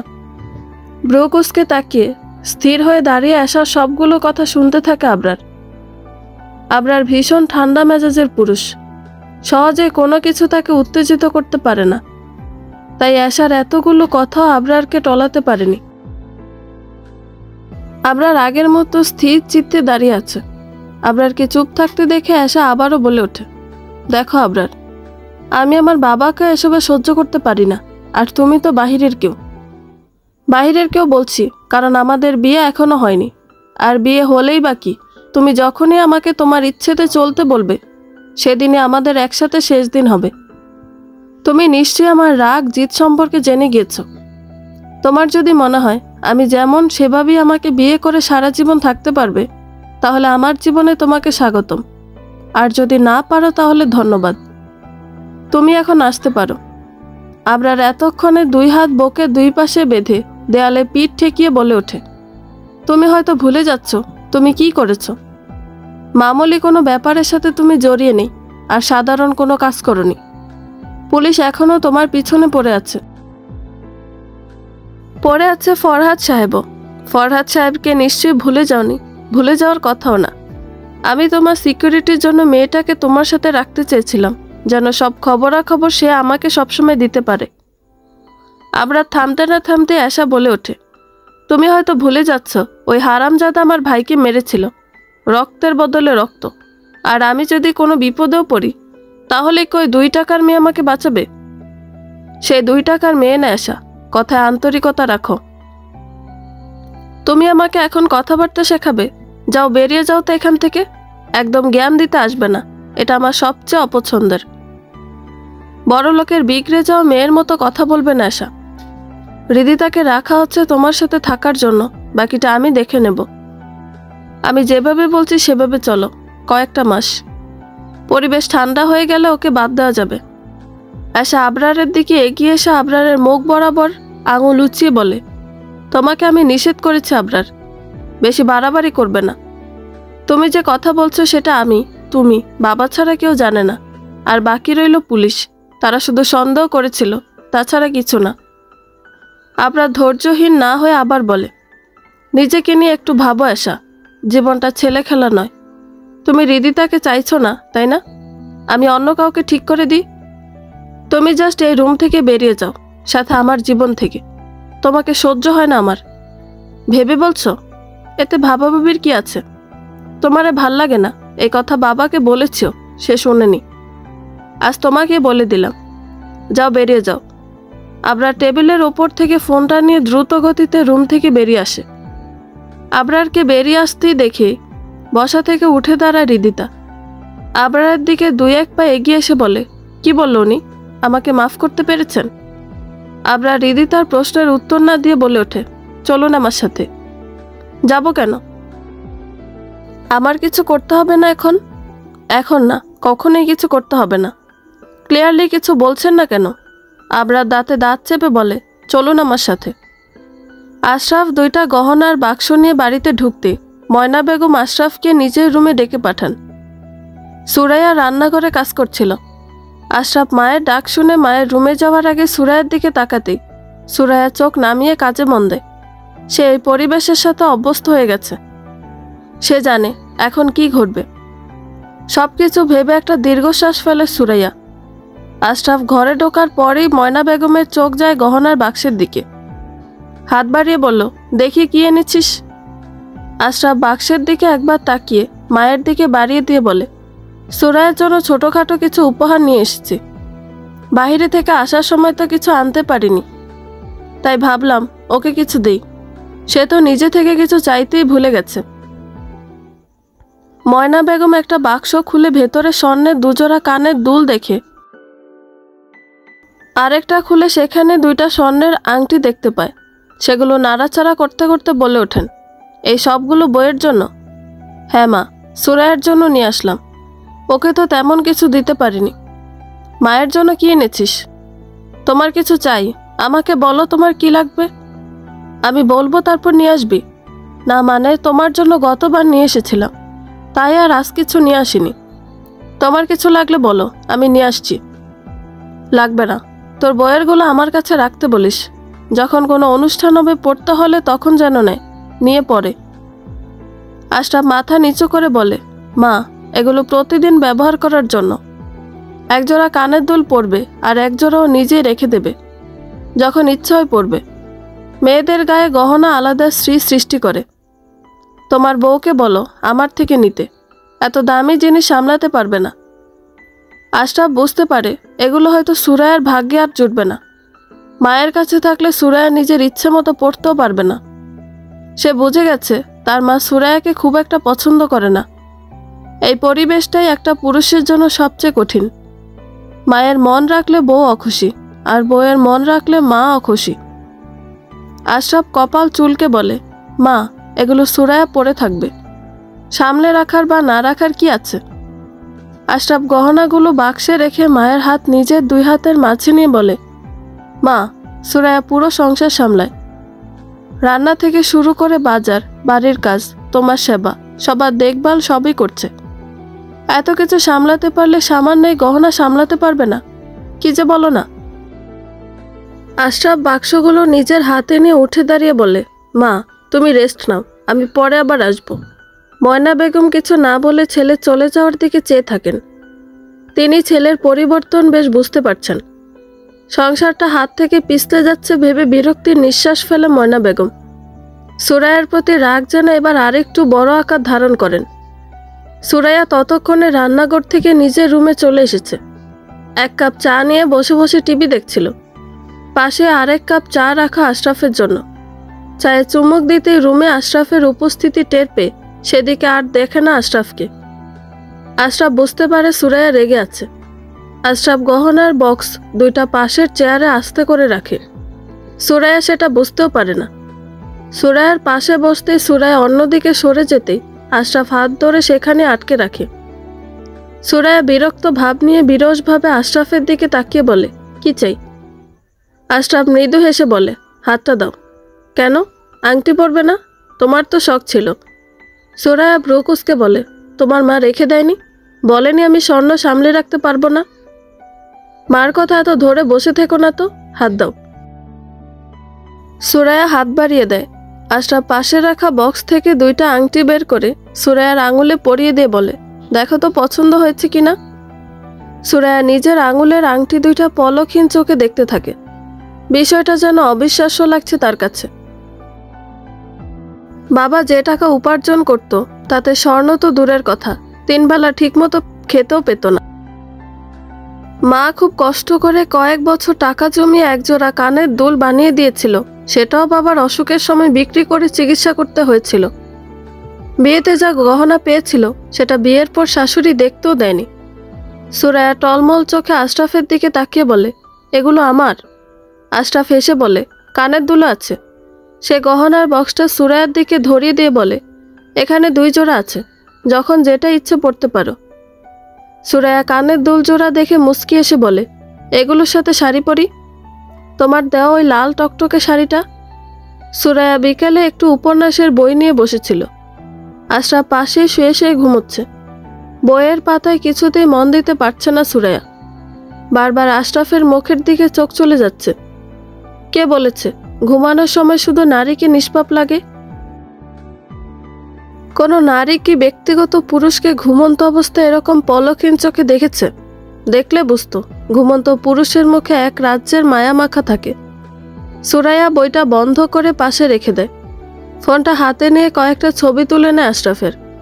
ছবিগুলো একে একে দেখে মিটিমিটি হাসতে থাকে। মনে পড়ে 2 দিন আগের কথা।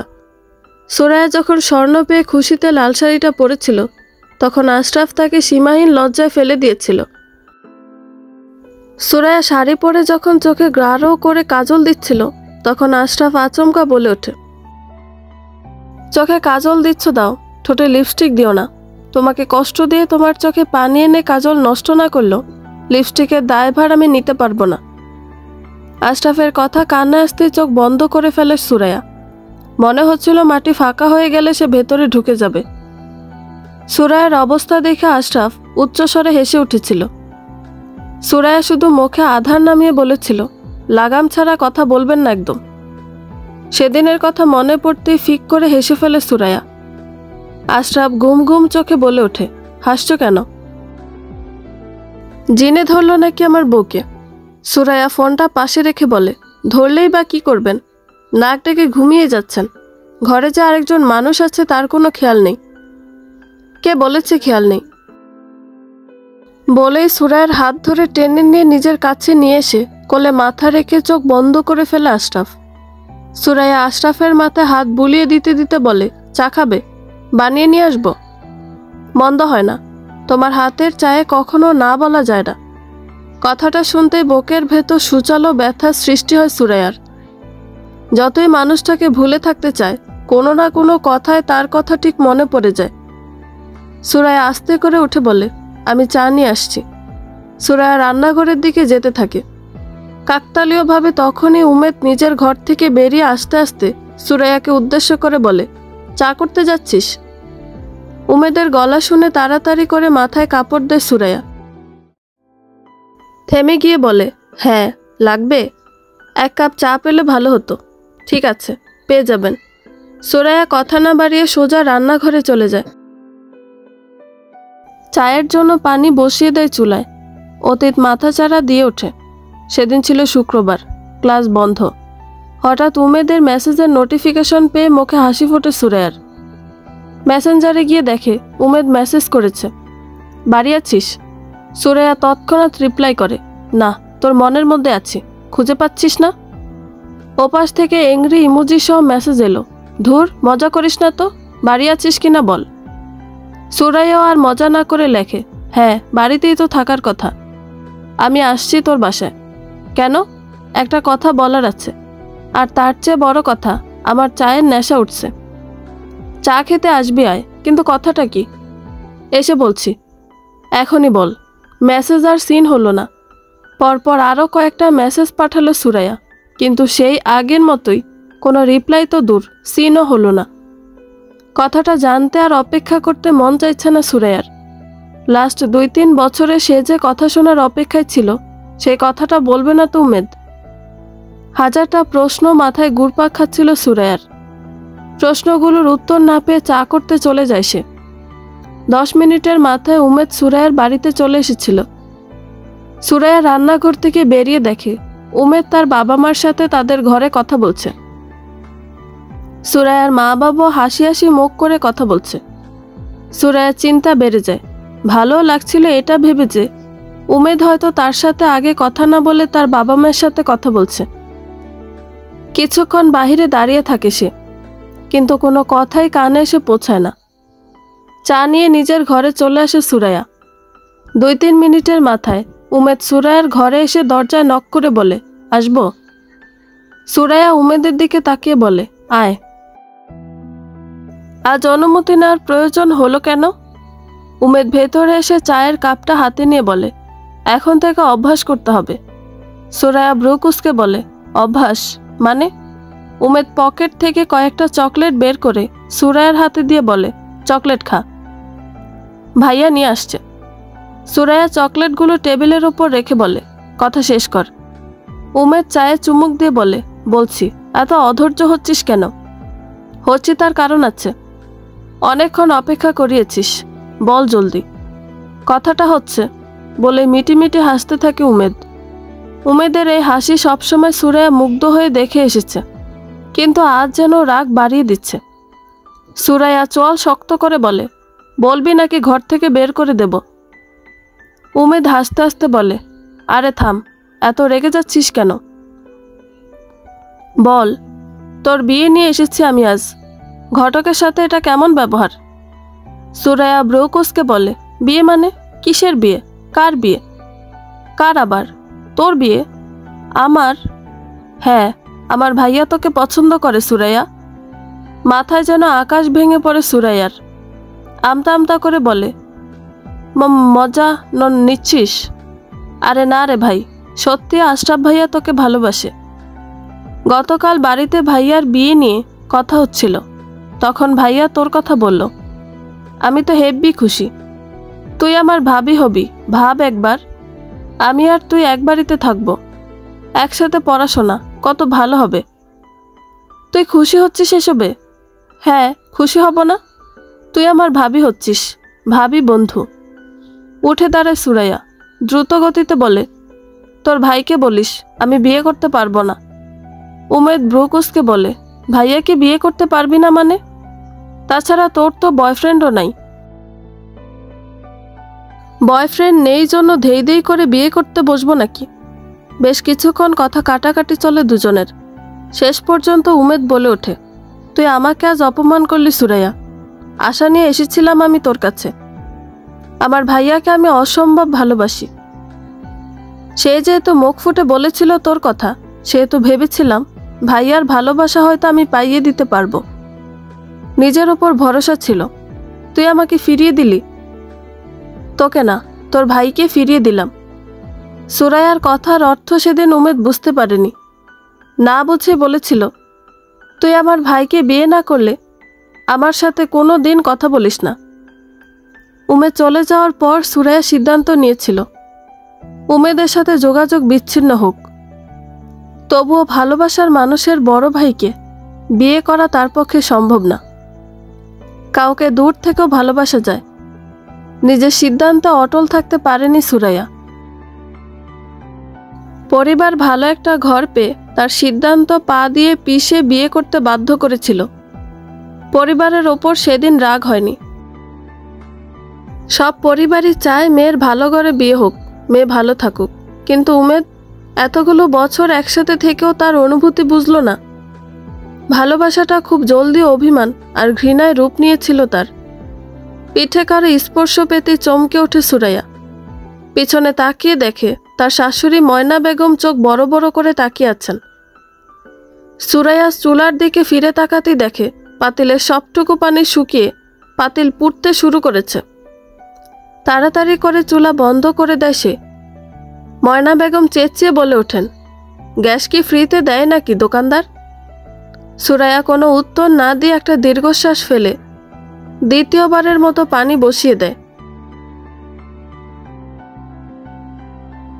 তার মানে ফরেনসিক রিপোর্টে ভুল তথ্য দেওয়া হয়েছিল। স্যার, সব গুলিয়ে যাচ্ছে।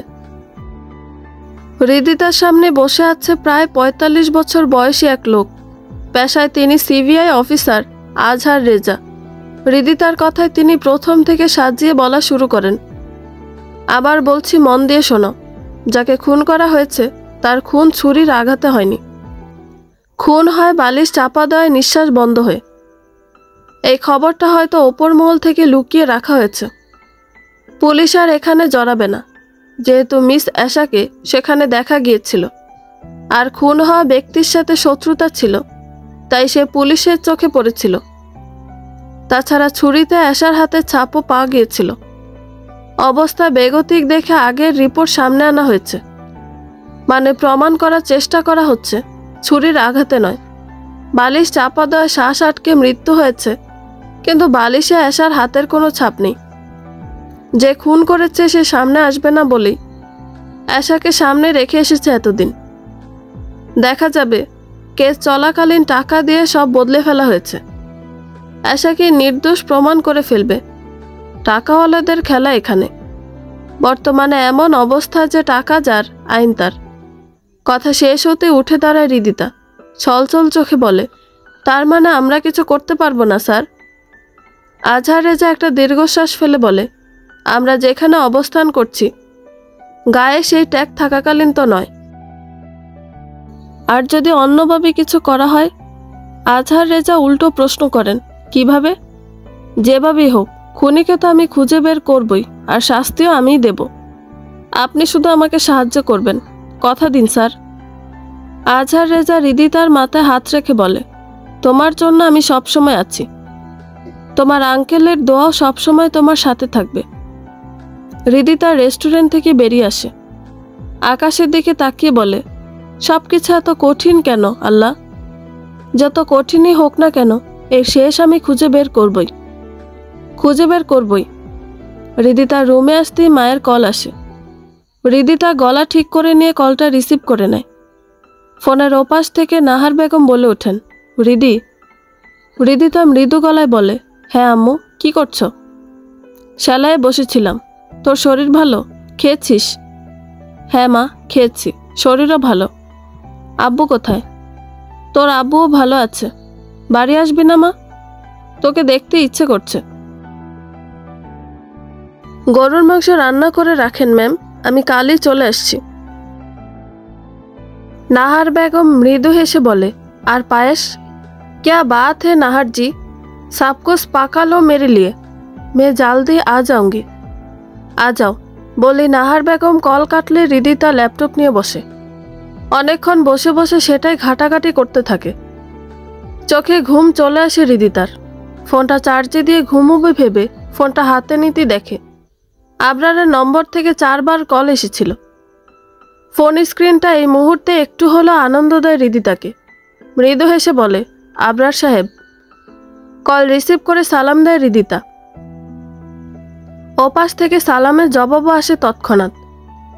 হৃদিতা আগ্রহের সাথে জিজ্ঞেস করে, কল দিলেন যে, কোনো প্রয়োজন? ওপাশ থেকে আবরার বলে ওঠে, জি, কল দিয়েছে একটা কারণে। আপনি আগামীকাল থেকে আসার সাথে সাথে থাকতে পারবেন না? হৃদিতা ভাবনায় পড়ে যায়। কি বলবে সে? থাকতে পারলে ভালোই হতো, কিন্তু ওখানে থাকলে নিজের কাজে কচ্ছপ গতিতে এগোতে হবে। হৃদিতাকে চুপ থাকতে দেখে আবরার আবার বলে ওঠে, আপনি কি শুনছেন আমার কথা?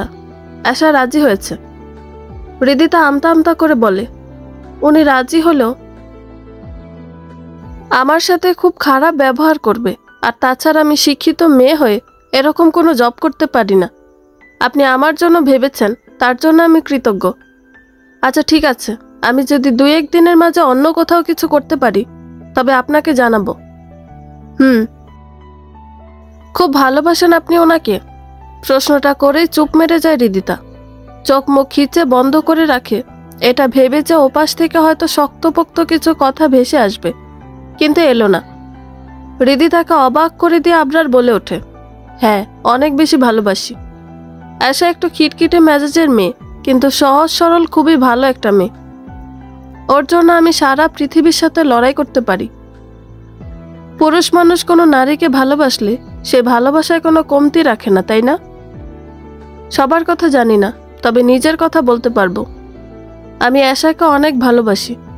হৃদিতা বিছানা ছেড়ে ব্যালকনির দিকে আসে। সামনে প্রচণ্ড রোদ, মেঝেটাও গরম হয়ে আছে রোদের তাপে। 2 মিনিটও দাঁড়িয়ে থাকা সম্ভব না বলে আবার রুমে ফিরে এসে বিছানার একপাশে বসে। নরম স্বরে বলে, এত ভালোবাসেন কেন ওনাকে? ওপাশ থেকে সাথে সাথে জবাব আসে, জানি না, তবে ভালোবাসি। হৃদিতার এই ভালোবাসা পছন্দ হলো না। নিজের এই অপছন্দের কথা মাথায় রেখে বলে উঠল, আপনি আমাকে আর কল দিবেন না, বাসার সামনেও আসবেন না, কোনো খবর আর নেবেন না। বাড়ির সামনে যে লোকটাকে রেখেছেন তাকে তুলে নেবেন। আবরার আশ্চর্য গলায় বলে, কি বলছেন আপনি? বাড়ির সামনের লোক মানে? কে আছে সামনে? হৃদিতা কিছু একটা মনে করে কথা অন্যদিকে ঘুরিয়ে নেওয়ার জন্য বলে, 2 দিন ধরে একজনকে সামনের স্টলে দেখা যাচ্ছে, তাই বলছিলাম। আমার মনে হয় ভুল বুঝেছি, বাদ দিন। আপনার জব চাই না? প্রশ্নের উত্তরে হৃদিতা সহজেই না বলে দেয়। আবরার হৃদিতার গলায় ভিন্নতা বুঝতে পারে। মেয়েটাকে তার কোনোভাবেই খারাপ লাগেনি, সহজ সরল লেগেছিল বলে সাহায্য করার কথা ভেবেছিল সে। আবরারকে চুপ থাকতে দেখে হৃদিতা নিজেই বলে ওঠে, ফোন রাখছি। সুরাইয়া দুপুরের জন্য খাবার টেবিলে খাবার রেখে ময়না বেগমকে খাওয়ার জন্য ডাকতে যায়। ময়না বেগম বসে বসে জানালা দিয়ে পাশের বাড়ির একজনের সাথে কথা বলছিল। সুরাইয়া এগিয়ে এসে ময়না বেগমকে খাবারের কথা বলতেই বাহিরের মহিলাটি বলে, কি ভাগ্য ভাবি, ছেলের বউ রান্না করে খেতে ডাকছে। আপনারও ভাগ্য আর আমাদেরও ভাগ্য। ময়না বেগম তাচ্ছিল্যের হাসি হেসে বলে, হ্যাঁ, সারা দুনিয়ায় তো ওরে দিয়ে দিছি, ওইটুক করবে না। সুরাইয়া কিছু না বলে চুপচাপ ঘর থেকে বেরিয়ে সোজা নিজের ঘরে চলে যায়। আশরাফ গোসল দিয়ে বের হতে সুরাইয়া বাহিরে থেকে ভেতরে প্রবেশ করে। আশরাফ হাত দিয়ে নিজের চুল নাড়তে নাড়তে এসে সুরাইয়াকে পিছন থেকে জড়িয়ে ধরে। সুরাইয়া বারবার ছাড়ানোর চেষ্টা করেও পেরে ওঠে না। সুরাইয়া বলে ওঠে, ছাড়ো। ছাড়বো কেন? বউকে এত তাড়াতাড়ি ছাড়ে কেউ? বোকা। খেতে চলুন। আশরাফ সুরাইয়াকে ছেড়ে দিয়ে বলে, কিছু হয়েছে? সুরাইয়া আশরাফের দিকে কিছুক্ষণ তাকিয়ে থেকে দীর্ঘশ্বাস ফেলে বলে, কিছু না। চলো, খাবে চলো। সুরাইয়া ঘর থেকে বের হবে তখনই উমেদ এসে দরজায় দাঁড়ায়। আশরাফ এগিয়ে এসে বলে, কিছু বলবি? উমেদ মাথা চুলকে বলে, 2000 টাকা হবে তোর কাছে? ঢাকা ফিরবো, পকেটে টাকা নেই। কবে যাবি? কিছু বলিসনি তো। কাল বিকেলে যাব, ভাবলাম এখন স্টেশনে যাই, টিকিট কেটে আসি। দাঁড়া, বলে আশরাফ ওয়ালেট থেকে 2টা 1000 টাকার নোট বের করে উমেদকে দিয়ে দেয়।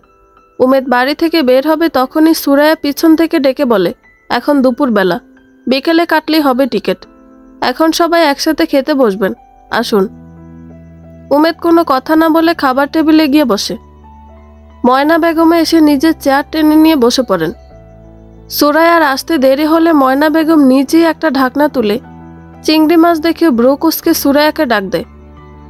সুরাইয়া নিজের ঘর থেকে বেরিয়ে আসতেই ময়না বেগম বলে ওঠেন, গলা টিপে মেরে ফেলতে পারছো না বলে কি চিংড়ি খাইয়ে মারবে নাকি? কি ক্ষতি করেছি আমি তোমার? সুরাইয়া খাবার টেবিলের দিকে এগিয়ে এসে মাছের তরকারির পাত্রের ঢাকনা সরিয়ে শাশুড়ির দিকে এগিয়ে দিয়ে বলে, অপছন্দ তো আমি আপনার। আপনার অপছন্দনীয় হতে আমার কোনো কিছুই করতে হয় না, এমনিতেই দোষ হয়ে যায়। আমি যখন এতই চক্ষুশূল, তাহলে ছেলের সাথে বিয়ে দিয়ে নিয়ে এসেছিলেন কেন? আমি তো আপনার ছেলের ঘরে উঠে আসিনি। সবসময় কোনো না কোনো ভুল ধরতে বসেই থাকেন। আশরাফ এসে সুরাইয়ার পিছনে এসে দাঁড়ায়। ময়না বেগম বিলাপ করতে করতে খাবার টেবিল ছেড়ে নিজের ঘরে চলে যান। আশরাফ কিছু বলার আগে উমেদ বলে ওঠে, মা, তোমাদের সমস্যাটা কি? দুজনের কেউ কাউকে পছন্দ করো না, আর তুমি আজ কি করলে? খাবারের একটা ঢাকনা তুলে এমন ব্যবহার শুরু করে দিলে। সুরাইয়া কি ক্ষতি করেছে তোমার? বাড়িতে আসি না, আসা বাদ দিয়েছি। বছরে 1বার 2বার আসলো এমন অবস্থা দেখতে হয়।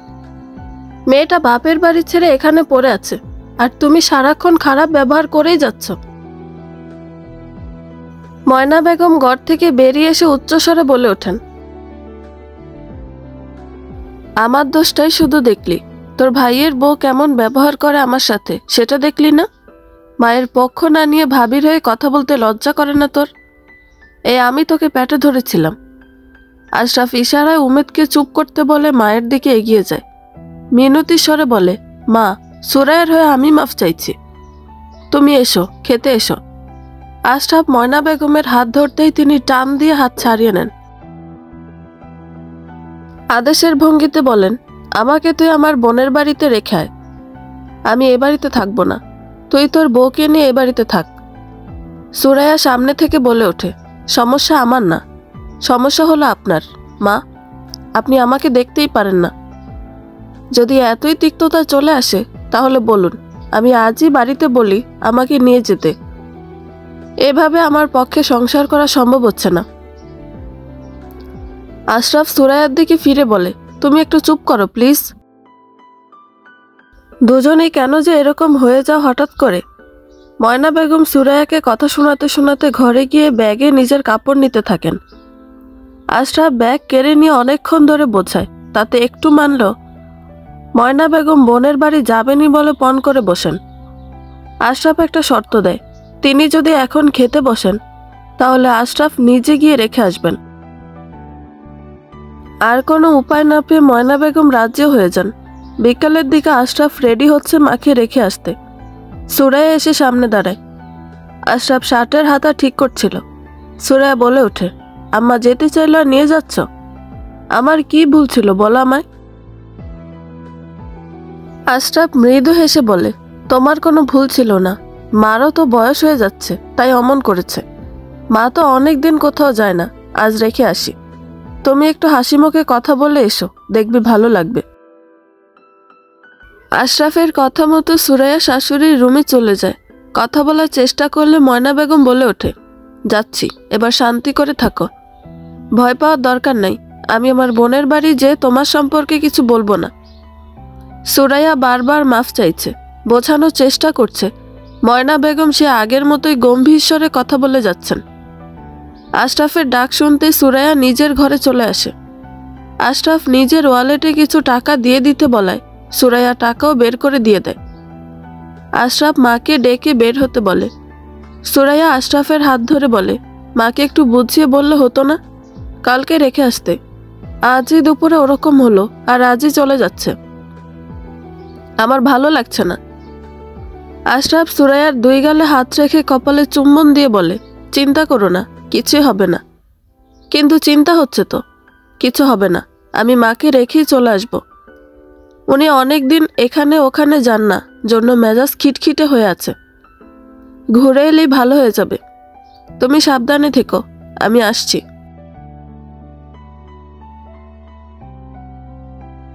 আশরাফ যেতে গিয়েও থেমে যায়। পিছনে ফিরে বলে, your husband loves you. Suraiya মৃদু হেসে বলে, Khan sahib, your wife loves you too. একটা চুমু দিয়ে এসো। আশরাফের এমন লাগামহীন কথায় সুরাইয়া লজ্জায় লাল হয়ে যায়। লজ্জা মাখা মুখে বলে ওঠে, কি অশ্লীল, যাও তো। আশরাফ হাসতে হাসতে বেরিয়ে যায়। সুরাইয়া নিজের রুম থেকে বেরিয়ে এসে ময়না বেগমের হাত থেকে ব্যাগটা নিয়ে বাহির পর্যন্ত এগিয়ে দেয়। কিছুক্ষণের মধ্যে আশরাফ বাইকের পিছনে মাকে বসিয়ে নিয়ে রওনা দেয়। সুরাইয়া কিছুক্ষণ সেদিকে তাকিয়ে থাকে। যখন তারা দৃষ্টিরেখার বাহিরে চলে যায়, তখন সে বাড়ির দিকে ফিরতেই নাহার বেগম পিছন থেকে ডাকেন। সুরাইয়া পিছনে তাকালে নাহার বেগম বলে ওঠেন, রিদি এসেছে, দেখা করে যেও। সুরাইয়া একবার বাড়ির দিকে তাকিয়ে আবার নাহার বেগমের দিকে তাকিয়ে বলে, উমেদও টিকিট কাটতে যাবে, ও বের হলে আমি সব ঠিকঠাক করে আসছি। কখন এসেছে রিদি? কিছুক্ষণ আগেই এসেছে। আচ্ছা চাচি, আমি আসছি। সুরাইয়া নিজের রুমটাই ঠিক করছিল। পানির বোতলটা খালি দেখে সেটা পানি আনতে বের হতে উমেদের সাথে দেখা হয়ে যায়।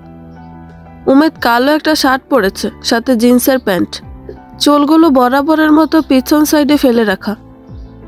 সুরাইয়াকে দেখিয়ে উমেদ বলে ওঠে, ভাইয়া ফিরেনি? সুরাইয়া সংক্ষিপ্ত বাক্যে বলে, গেলেই তো মাত্র। আমি স্টেশনে যাচ্ছি, বাড়িতে তো তুই একা, সাবধানে থাকিস। জি। সুরাইয়া চলে যেতে লাগলে উমেদ আবার বলে ওঠে, আমাকে মাফ করে দেওয়া যায় না? দাঁড়িয়ে যায় সুরাইয়া, পিছন ফিরে বলে, মাফ কেন, কি করেছেন?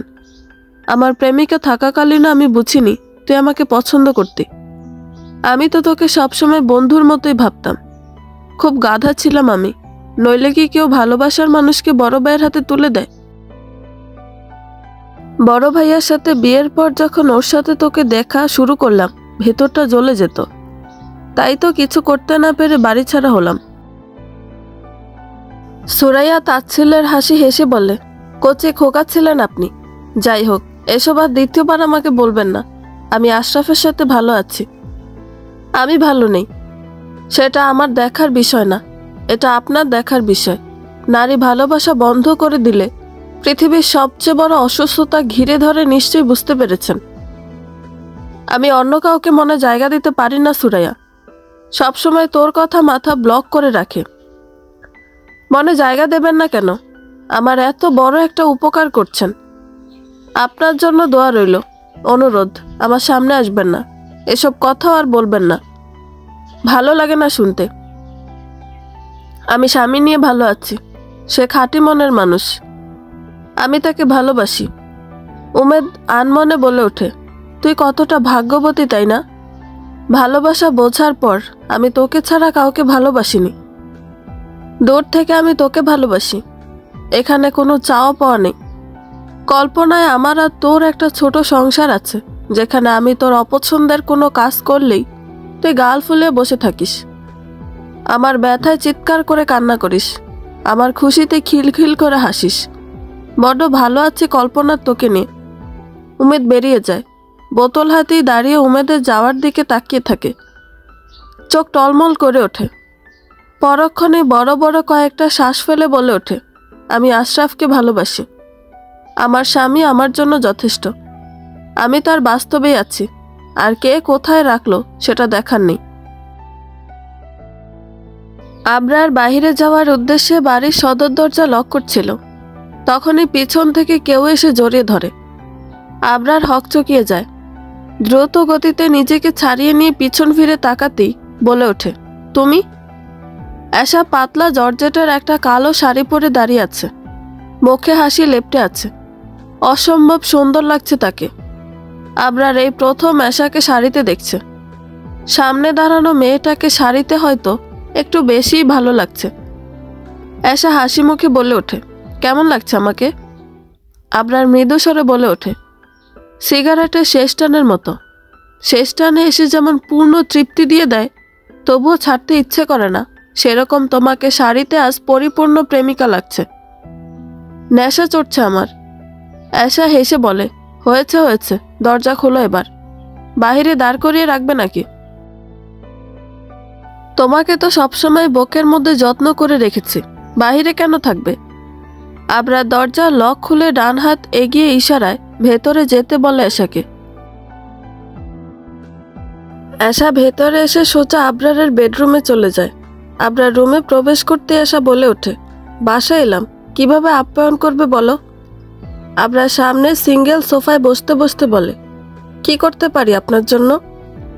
এশা বিছানা ছেড়ে আবরারের পাশে এসে বসে। দুই হাত আবরারের কাঁধে রেখে নিজের দিকে ফিরিয়ে নিয়ে বলে, তোমাকে দিয়ে দিতে পারো। আবরার এশার চোখের দিকে তাকিয়ে বলে, পাওনি আমাকে? কোথায় পেলাম? পাওনি এখনো? ওহো, পেতেই তো এসেছি আজ। আবরার বিস্ময় ভরা চোখে এশার দিকে তাকায়, প্রশ্ন করে, কি বললে? এশা অকপটে বলে দেয়, তোমার কাছে এসেছি, তোমাকে পেতে। বুঝলাম না। এত অবুঝ তুমি নও আবরার, যেটা বুঝেছ সেটাই বলেছি। আবরার কপালে হাত দিয়ে ঘষতে থাকে আর বলতে থাকে, মাথা ঠিক আছে তোমার? কি আবল তাবল বলছো? ঠিক নেই মাথা। আমি তোমাকে ছাড়া আর এক মুহূর্ত থাকতে পারছি না। তোমাকে আমার চাই। এশা, এশা, এশা শোনো, আমরা বিয়ে করিনি। তুমি যা চাইছো তা এই মুহূর্তে কোনোভাবেই সম্ভব না। আমাদের সম্মান আছে, আমরা এরকম করতে পারি না। এশা আবরারের ঠোঁটে আঙুল রেখে ইশারায় চুপ করতে বলে। আবরারও চুপ হয়ে যায়। আবরারকে থামিয়ে দিয়ে এশা বলে ওঠে, আমি নিজেই তোমার কাছে এসেছি আবরার। সমস্ত দুনিয়া এখন ভুলে যাও প্লিজ। আবরার উঠে দাঁড়ায়। এশার হাত ধরে টেনে দাঁড় করায়। বলে ওঠে, চলো বিয়ে করে নি, তাহলে কোনো বাধা থাকবে না। এশা শুকনো ঢোক গিলে বলে, বিয়ে? হ্যাঁ, বিয়ে করব। তোমার বাবাকে কল দিয়ে ব্যবস্থা করতে বলি। বিয়ের এত তাড়া কেন তোমার? আবরার চোয়াল শক্ত করে বলে, কারণ আমি আর ঠকতে চাইছি না। এশা আমতা আমতা করে বলে ওঠে, ঠকতে মানে যা করেছো ভুলে যাও, চলো বিয়ে করে ফেলি। নাকি সেটাও পারবে না? এশা কিছু বলে না, চুপচাপ দাঁড়িয়ে কোনো কিছুর হিসাব মেলানোর চেষ্টা আছে সে। আবরার দীর্ঘশ্বাস ফেলে বলে ওঠে, কি হলো? আমি সবকিছু জেনেই তোমাকে বিয়ে করতে চাইছি। সবকিছু জেনে মানে? যা যা লুকিয়েছ। কি লুকিয়েছি? কিছু না, বাদ দাও। এশা চিৎকার দিয়ে বলে ওঠে, বলো আমাকে, কি লুকিয়েছি আমি তোমার থেকে? আবরার গিয়ে নিজের বিছানায় বসে। পিছন দিকে একটু হেলে গিয়ে বলে, তোমরা সত্যিই খুনি। এশার চোখ বড় বড় হয়ে যায়। বেঁধে যাওয়া গলায় বলে, তোমরা বলতে? তুমি আর তোমার ভাই। দ্রুত গতিতে বিছানা ছেড়ে উঠে এশার সামনে গিয়ে দাঁড়ায়। চিবুক ধরে বলে, তোমার ভাই একটা মেয়েকে ধর্ষণ করলো। যাকে ধর্ষণ করলো তার পক্ষ থেকে কেউ এসে যখন তোমার ভাইকে মারধর করলো, সোশ্যাল মিডিয়ায় জানালো, তার কিছুদিন পর তোমরা দুজন মিলে ছেলেটাকে মেরে ফেললে। আমি তোমাকে বাঁচাতে ভেতরে ভেতরে কত অন্যায় করলাম, তোমাকে সাপোর্ট দিলাম, আর তুমি আমাকে ঠকালে। এসা আবরারের হাত সরিয়ে দিয়ে বলে, তুমি মোটেও আমাকে বাঁচাওনি, আমি নিজে এসব থেকে বেরিয়ে এসেছি। কথা শেষ করার আগে এসার ফোন বেজে ওঠে। ফোনের স্ক্রিনে তাকাতেই আবরারের মেজাজ যেন আরো খারাপ হয়ে যায়। এসার হাত থেকে ফোনটা কেড়ে নেয়। রিসিভ করে কানে নিতে ওপাশ থেকে পুরুষালী গলায় কেউ বলে ওঠে, জান, আম ওয়েটিং, কখন আসছো? আবরার রক্ত চোখে এসার দিকে তাকায়। রাগ আর ঘৃণায় চোখ বন্ধ হয়ে আসে আবরারের। শক্ত গলায় বলে ওঠে, তোর জান আমার কাছে শুতে এসেছে। কল কেটে দেয় আবরার। এসা ফোনটা এক প্রকার ছিনিয়ে নেয় আবরারের কাছ থেকে। আবরার রক্তিম চোখে এসার দিকে তাকিয়ে আছে। এসা কি করবে বুঝে উঠতে পারছে না। আবরার এসার চিবুক শক্ত করে চেপে ধরে বলে, আমাকে তবে অপশনাল রেখেছিলে। আর কত বদগুণ বাকি আছে তোমার? একাধারে চিটার, চরিত্রহীনা, খুনি, আর কি বাকি আছে? এসা আবরারের হাত ছাড়িয়ে নিয়ে বলে, ভালোই হলো, জেনেই যেহেতু গেলে তাহলে আমার আর লুকানোর কিছু রইল না। আমাকে আর নেক্সট টাইম বিরক্ত করবে না। আমি না তোমাকে আজ অব্দি বুঝে উঠতে পারলাম না। ভালোবাসোনি, তাই না? হ্যাঁ, তোমার মতো মানুষকে ভালোবাসা যায় না। আর কি যেন বলছো, আমি খুনি? তুমি কি ধোয়া তুলসী পাতা নাকি? তোমার মতো জঘন্য নই। তুমি দুর্গন্ধময় ডাস্টবিনের নোংরা। আমার আশেপাশে থেকে আমাকেও তাই বানাতে চেয়েছ। মেজাজ খারাপের চরম পর্যায়ে গিয়ে আশার গালে জোরে সোরে একটা থাপ্পড় বসিয়ে দেয় আবরার। চোখের সাদা অংশ রাগে লাল হতে শুরু করেছে। চোয়াল শক্ত করে দাঁতে দাঁত চেপে বলে, তোদের মতো মেয়েদের বাঁচাতে লড়াই না করে ধাক্কা দিয়ে মাছ সমুদ্রে ফেলে দেওয়া উচিত। তোরা মেয়েরা ছলনাময়, চোখে পানি নিয়েও ছলনা করতে পারিস তোরা। আবরার এসার হাত ধরে বলে, খুব অন্য কারো হওয়ার ইচ্ছে, তাই না? চল, তার কাছেই পৌঁছে দিয়ে আসবো। আমি আবার অন্য কারো মানুষ তো দূরের কথা, বস্তুও রাখতে পছন্দ করি না। যেটা অন্য কারো সেটার এক কোনাও আমার না। আমার মানে পুরোটাই আমার, হোক সেটা ভালো বা খারাপ। এসার হাত শক্ত করে ধরে আবরার। এসাকে বাহিরে নিয়ে এসে গাড়িতে বসিয়ে দেয়। এসা গাড়ি থেকে নামার জন্য ছটফট করেই যাচ্ছে, তবুও কোনো কাজ হচ্ছে না। আবরার গাড়ি ড্রাইভ করা শুরু করে। গাড়ির গতিটা যেন স্বাভাবিকের তুলনায় অনেক বেশি। এসার ভয় লাগছে। সে কাঁপা কাঁপা গলায় বলে ওঠে, গাড়ির গতি কমাও আবরার। তোমার মতো ফালতু জীবন না আমার। আমার জীবনের মায়া আছে। তোমারটা গোল্লায় যাক, আমার দেখার নেই। আমাকে নামিয়ে দাও। আবরার এসার দিকে তাকিয়ে হেসে বলে, এখন মনে হচ্ছে তোমাকে অন্য কারো হতে দেওয়া যায় না। মরে গেলে সেটা ভিন্ন বিষয়। তুমি আমার সাথে চিট করেছ। এসা আমতা আমতা করে বলে, মানে? আবরার মৃদু হেসে বলে, সামনে দেখো। এসা শুকনো ঢোক গিলে বলে, আমাকে মাফ করে দাও আবরার। বিশ্বাস করো, আমি তোমাকেই ভালোবাসি, তোমাকেই চাই। তুমি ছাড়া বাকি সব মিথ্যা। আবরার গাড়ির স্পিড আরো বাড়িয়ে দিয়ে মুস্কি হেসে বলে, আমি তোমার কোনো ক্ষতি করে থাকলে আমার মৃত্যু চেও, আমাকে আর চেও না। হৃদিতা সুরাইয়ের সাথে বসে বসে গল্প করছিল। নাহার বেগম চা নিয়ে হৃদিতার রুমে আসে। তাদের দুজনের সাথে তিনিও আড্ডায় যোগ দেন। রাসেল শেখ বসে বসে ল্যাপটপে কোনো কাজ করছিলেন। হৃদিতা চায়ে চুমুক দিয়ে সুরাইয়াকে উদ্দেশ্য করে বলে, তারপর ফুফি হচ্ছি কবে? তোমরা দুজন কি আমাকে নিয়ে ভাবছ না? নাহার বেগম মৃদু হেসে বলেন, হৃদ কিন্তু ভুল কিছু বলেনি সুরাইয়া। আর কত একা থাকবে? একটা বাচ্চা নিয়ে নাও। বাচ্চার সাথে থাকলে সময় কেটে যাবে। সুরাইয়া সে বিষয়ে কথা না বলে হৃদিতাকে ধাক্কা দিয়ে বলে, আমাদের নন্দাই কবে হবে সেটা বলো। নন্দায়ের খবর দাও, ফুফিও বানিয়ে দেব। নাহার বেগম উঠে দাঁড়ান। বাহিরের দিকে যেতে যেতে হাসতে হাসতে বলেন, তোমরা চোখ কান খোলা রাখো। ভালো ছেলে হলেই ননদকে খবর দাও। এসব আবার বলে দেওয়া লাগে নাকি? নাহার বেগম চলে যেতে হৃদিতা বলে ওঠে, দুইটা কেস আমার হাতে। একটা প্রায় কমপ্লিট, হয়তো 2-1 দিনেই সেটা ক্লোজ হয়ে যাবে। আরেকটার জন্য দোয়া করো, আমি যেন নিজেকে সঠিক রায় শোনাতে পারি। এসবের পর হয়তো একাই থাকবো, নইলে যদি কখনো কেউ আমার জীবনে আসে তবে তাকে নিয়ে ভাববো। সুরাইয়া মৃদু গলায় বলে, সেই রাত আমি এখনো ভুলতে পারি না রিদি। রিদি তার দীর্ঘ নিঃশ্বাস ফেলে বলে, আর আমি ভুলতে চাই না। বেশ কিছুক্ষণ ধরে দুজনের কথা চলতে থাকে। নাহার বেগম বাহিরে থেকে উচ্চস্বরে রিদিতাকে ডেকে বলেন, রিদি, তোর ফোন বাজছে। 2 বার বেজে কেটে গিয়েছে, দেখ তো কে কল দিল। রিদিতা সুরাইয়াকে বসতে বলে বাহিরে চলে আসে। কিছুক্ষণ আগে বাহিরেই বসেছিল, তখন ফোনটা বাহিরে রেখে হয়তো সুরাইয়ার সাথে রুমে চলে এসেছিল। সে এসে ফোনটা হাতে নিতেই দেখে আজহার রেজা আঙ্কেল নামটা ফোন স্ক্রিনে জলজল করছে। রিদিতা তাড়াতাড়ি করে কলটা রিসিভ করে। সালাম দিতে ওপাশ থেকে আজহার সাহেব বলে ওঠেন, কোথায় আছো? জলদি সদরের হসপিটালে চলে এসো। রিদিতা তৎক্ষণাৎ জিজ্ঞেস করে, is everything all right sir? কিচ্ছু ঠিক নেই, তুমি জলদি এখানে চলে এসো।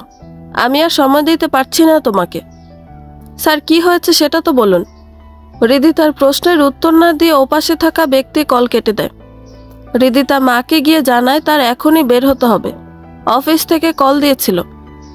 নাহার বেগম মনটা মলিন করে বলেন, গতকালই তো বাসায় আসলি, এখনই যেতে হবে? মাকে সামলে বাবা মা দুজনের থেকে বিদায় নিয়ে বাড়ি থেকে বের হয় রিদিতা। ঘণ্টাখানেকের মাঝে হাসপাতালের সামনে পৌঁছেও যায়। নির্দিষ্ট গন্তব্যে এসে পৌঁছলেও কিছুতেই ভেতরে প্রবেশাধিকার পাচ্ছে না সে। বারবার আজহার রেজাকে কল দিয়ে যাচ্ছে। 6 বারের সময় ওপাশ থেকে কল রিসিভ হলো। রিদিতা ভিড় ছেড়ে একপাশে চলে যায়। সামনের দিকে তাকিয়ে ফোন কানে নিয়ে বলে, স্যার। কোথায় আপনি? বাহিরে এত ভিড় কেন? ওপাশ থেকে পুরুষালী গলা ভেসে আসে, তুমি চলে এসেছ? 2 মিনিট দাঁড়াও, আমি অফিস থেকে এক্ষুনি আসছি। তুমি কারোর সাথে কোনো কথা না বলে সোজা ভিড় থেকে দূরে এসে সামনের দিকে দাঁড়াও। ঠিক আছে স্যার। বাহিরে ভিড় বাড়ছে। গেটের দিকে দারোয়ান 2 জন দাঁড়িয়ে, মানুষগুলো সামাল দিয়ে উঠতে পারছে না। মানুষ যেন গেট ভেঙেই ভেতরে ঢুকে যাবে। রিদিতা সামনের দিকে এসে দাঁড়ায়। পরিচিত একজনকে সেখানে দেখে রিদিতা এগিয়ে যেতে আজহার সাহেব গাড়ি নিয়ে রিদিতার সামনে এসে দাঁড়ায়। রিদিতা দাঁড়িয়ে যেতেই তিনি বলে ওঠেন, গাড়িতে উঠে বসো। পিছনের গেট দিয়ে যেতে হবে আমাদের, সামনে দিয়ে যাওয়া সম্ভব হবে না। রিদিতা এক মুহূর্ত দেরি না করে গাড়িতে উঠে বসে। আজহার সাহেব ড্রাইভ শুরু করে রাস্তা পরিবর্তন করে নেন। রিদিতা পাশে থেকে বলে ওঠে, স্যার, আবরার সাহেবের নাম শুনতে পাচ্ছিলাম, ওনার কিছু হয়েছে? আজহার রেজা সামনেই মনোযোগ রেখে বলে ওঠেন, হ্যাঁ, অ্যাক্সিডেন্ট হয়েছে। গাড়ির অবস্থা আর বোঝার উপায় নেই। এশা আবরার সাহেবের হবু স্ত্রী যিনি ছিলেন, ওনার অবস্থা ভয়াবহ। আবরার সাহেবেরও জ্ঞান ফিরেনি। রিদিতা অপ্রস্তুত স্বরে বলে ওঠে, কি বলছেন স্যার? এরকম কখন হলো? এশা এভাবে কিভাবে মরতে পারে? ওকে তো আমি মারব। ও এভাবে কষ্ট সহ্য না করে এমনি এমনি কিভাবে মারা যেতে পারে? আজহার রেজা বিদ্যুৎ বেগে বলে ওঠেন, আপাতত এসব মাথা থেকে ঝেড়ে ফেলো। তোমাকে এখানে একটা কাজে রাখা হবে, নিজের দায়িত্ব ঠিকমতো পালন করবে। আবরার সাহেবের কেবিনে লক্ষ্য রাখতে হবে তোমার, ওনার রুমে যেন বাহিরের কেউ প্রবেশ করতে না পারে। এশার বাবা আবরারকে ভালো চোখে দেখছে না। রিদিতা 2 হাত দিয়ে কপালে আর চোখ ঢেকে আফসোসের স্বরে বলে ওঠে, এটা ঠিক হলো না আঙ্কেল, ওই মেয়ের মৃত্যু এভাবে হতে পারে না। আমি খুব করে চাই ও বেঁচে যাক। আমি নিজে শাস্তি দিতে চাই ওকে, খুব কঠিন শাস্তি। বন্ধুরা, গল্পটি ভালো লেগে থাকলে একটা লাইক করে দিবেন এবং গল্প সম্পর্কে কোনো মতামত জানানোর থাকলে কমেন্টস করতে পারেন। গল্পের বাকি অংশ শোনার জন্য চ্যানেলটি সাবস্ক্রাইব করে পাশেই থাকবেন। ধন্যবাদ সবাইকে, ভালো থাকবেন।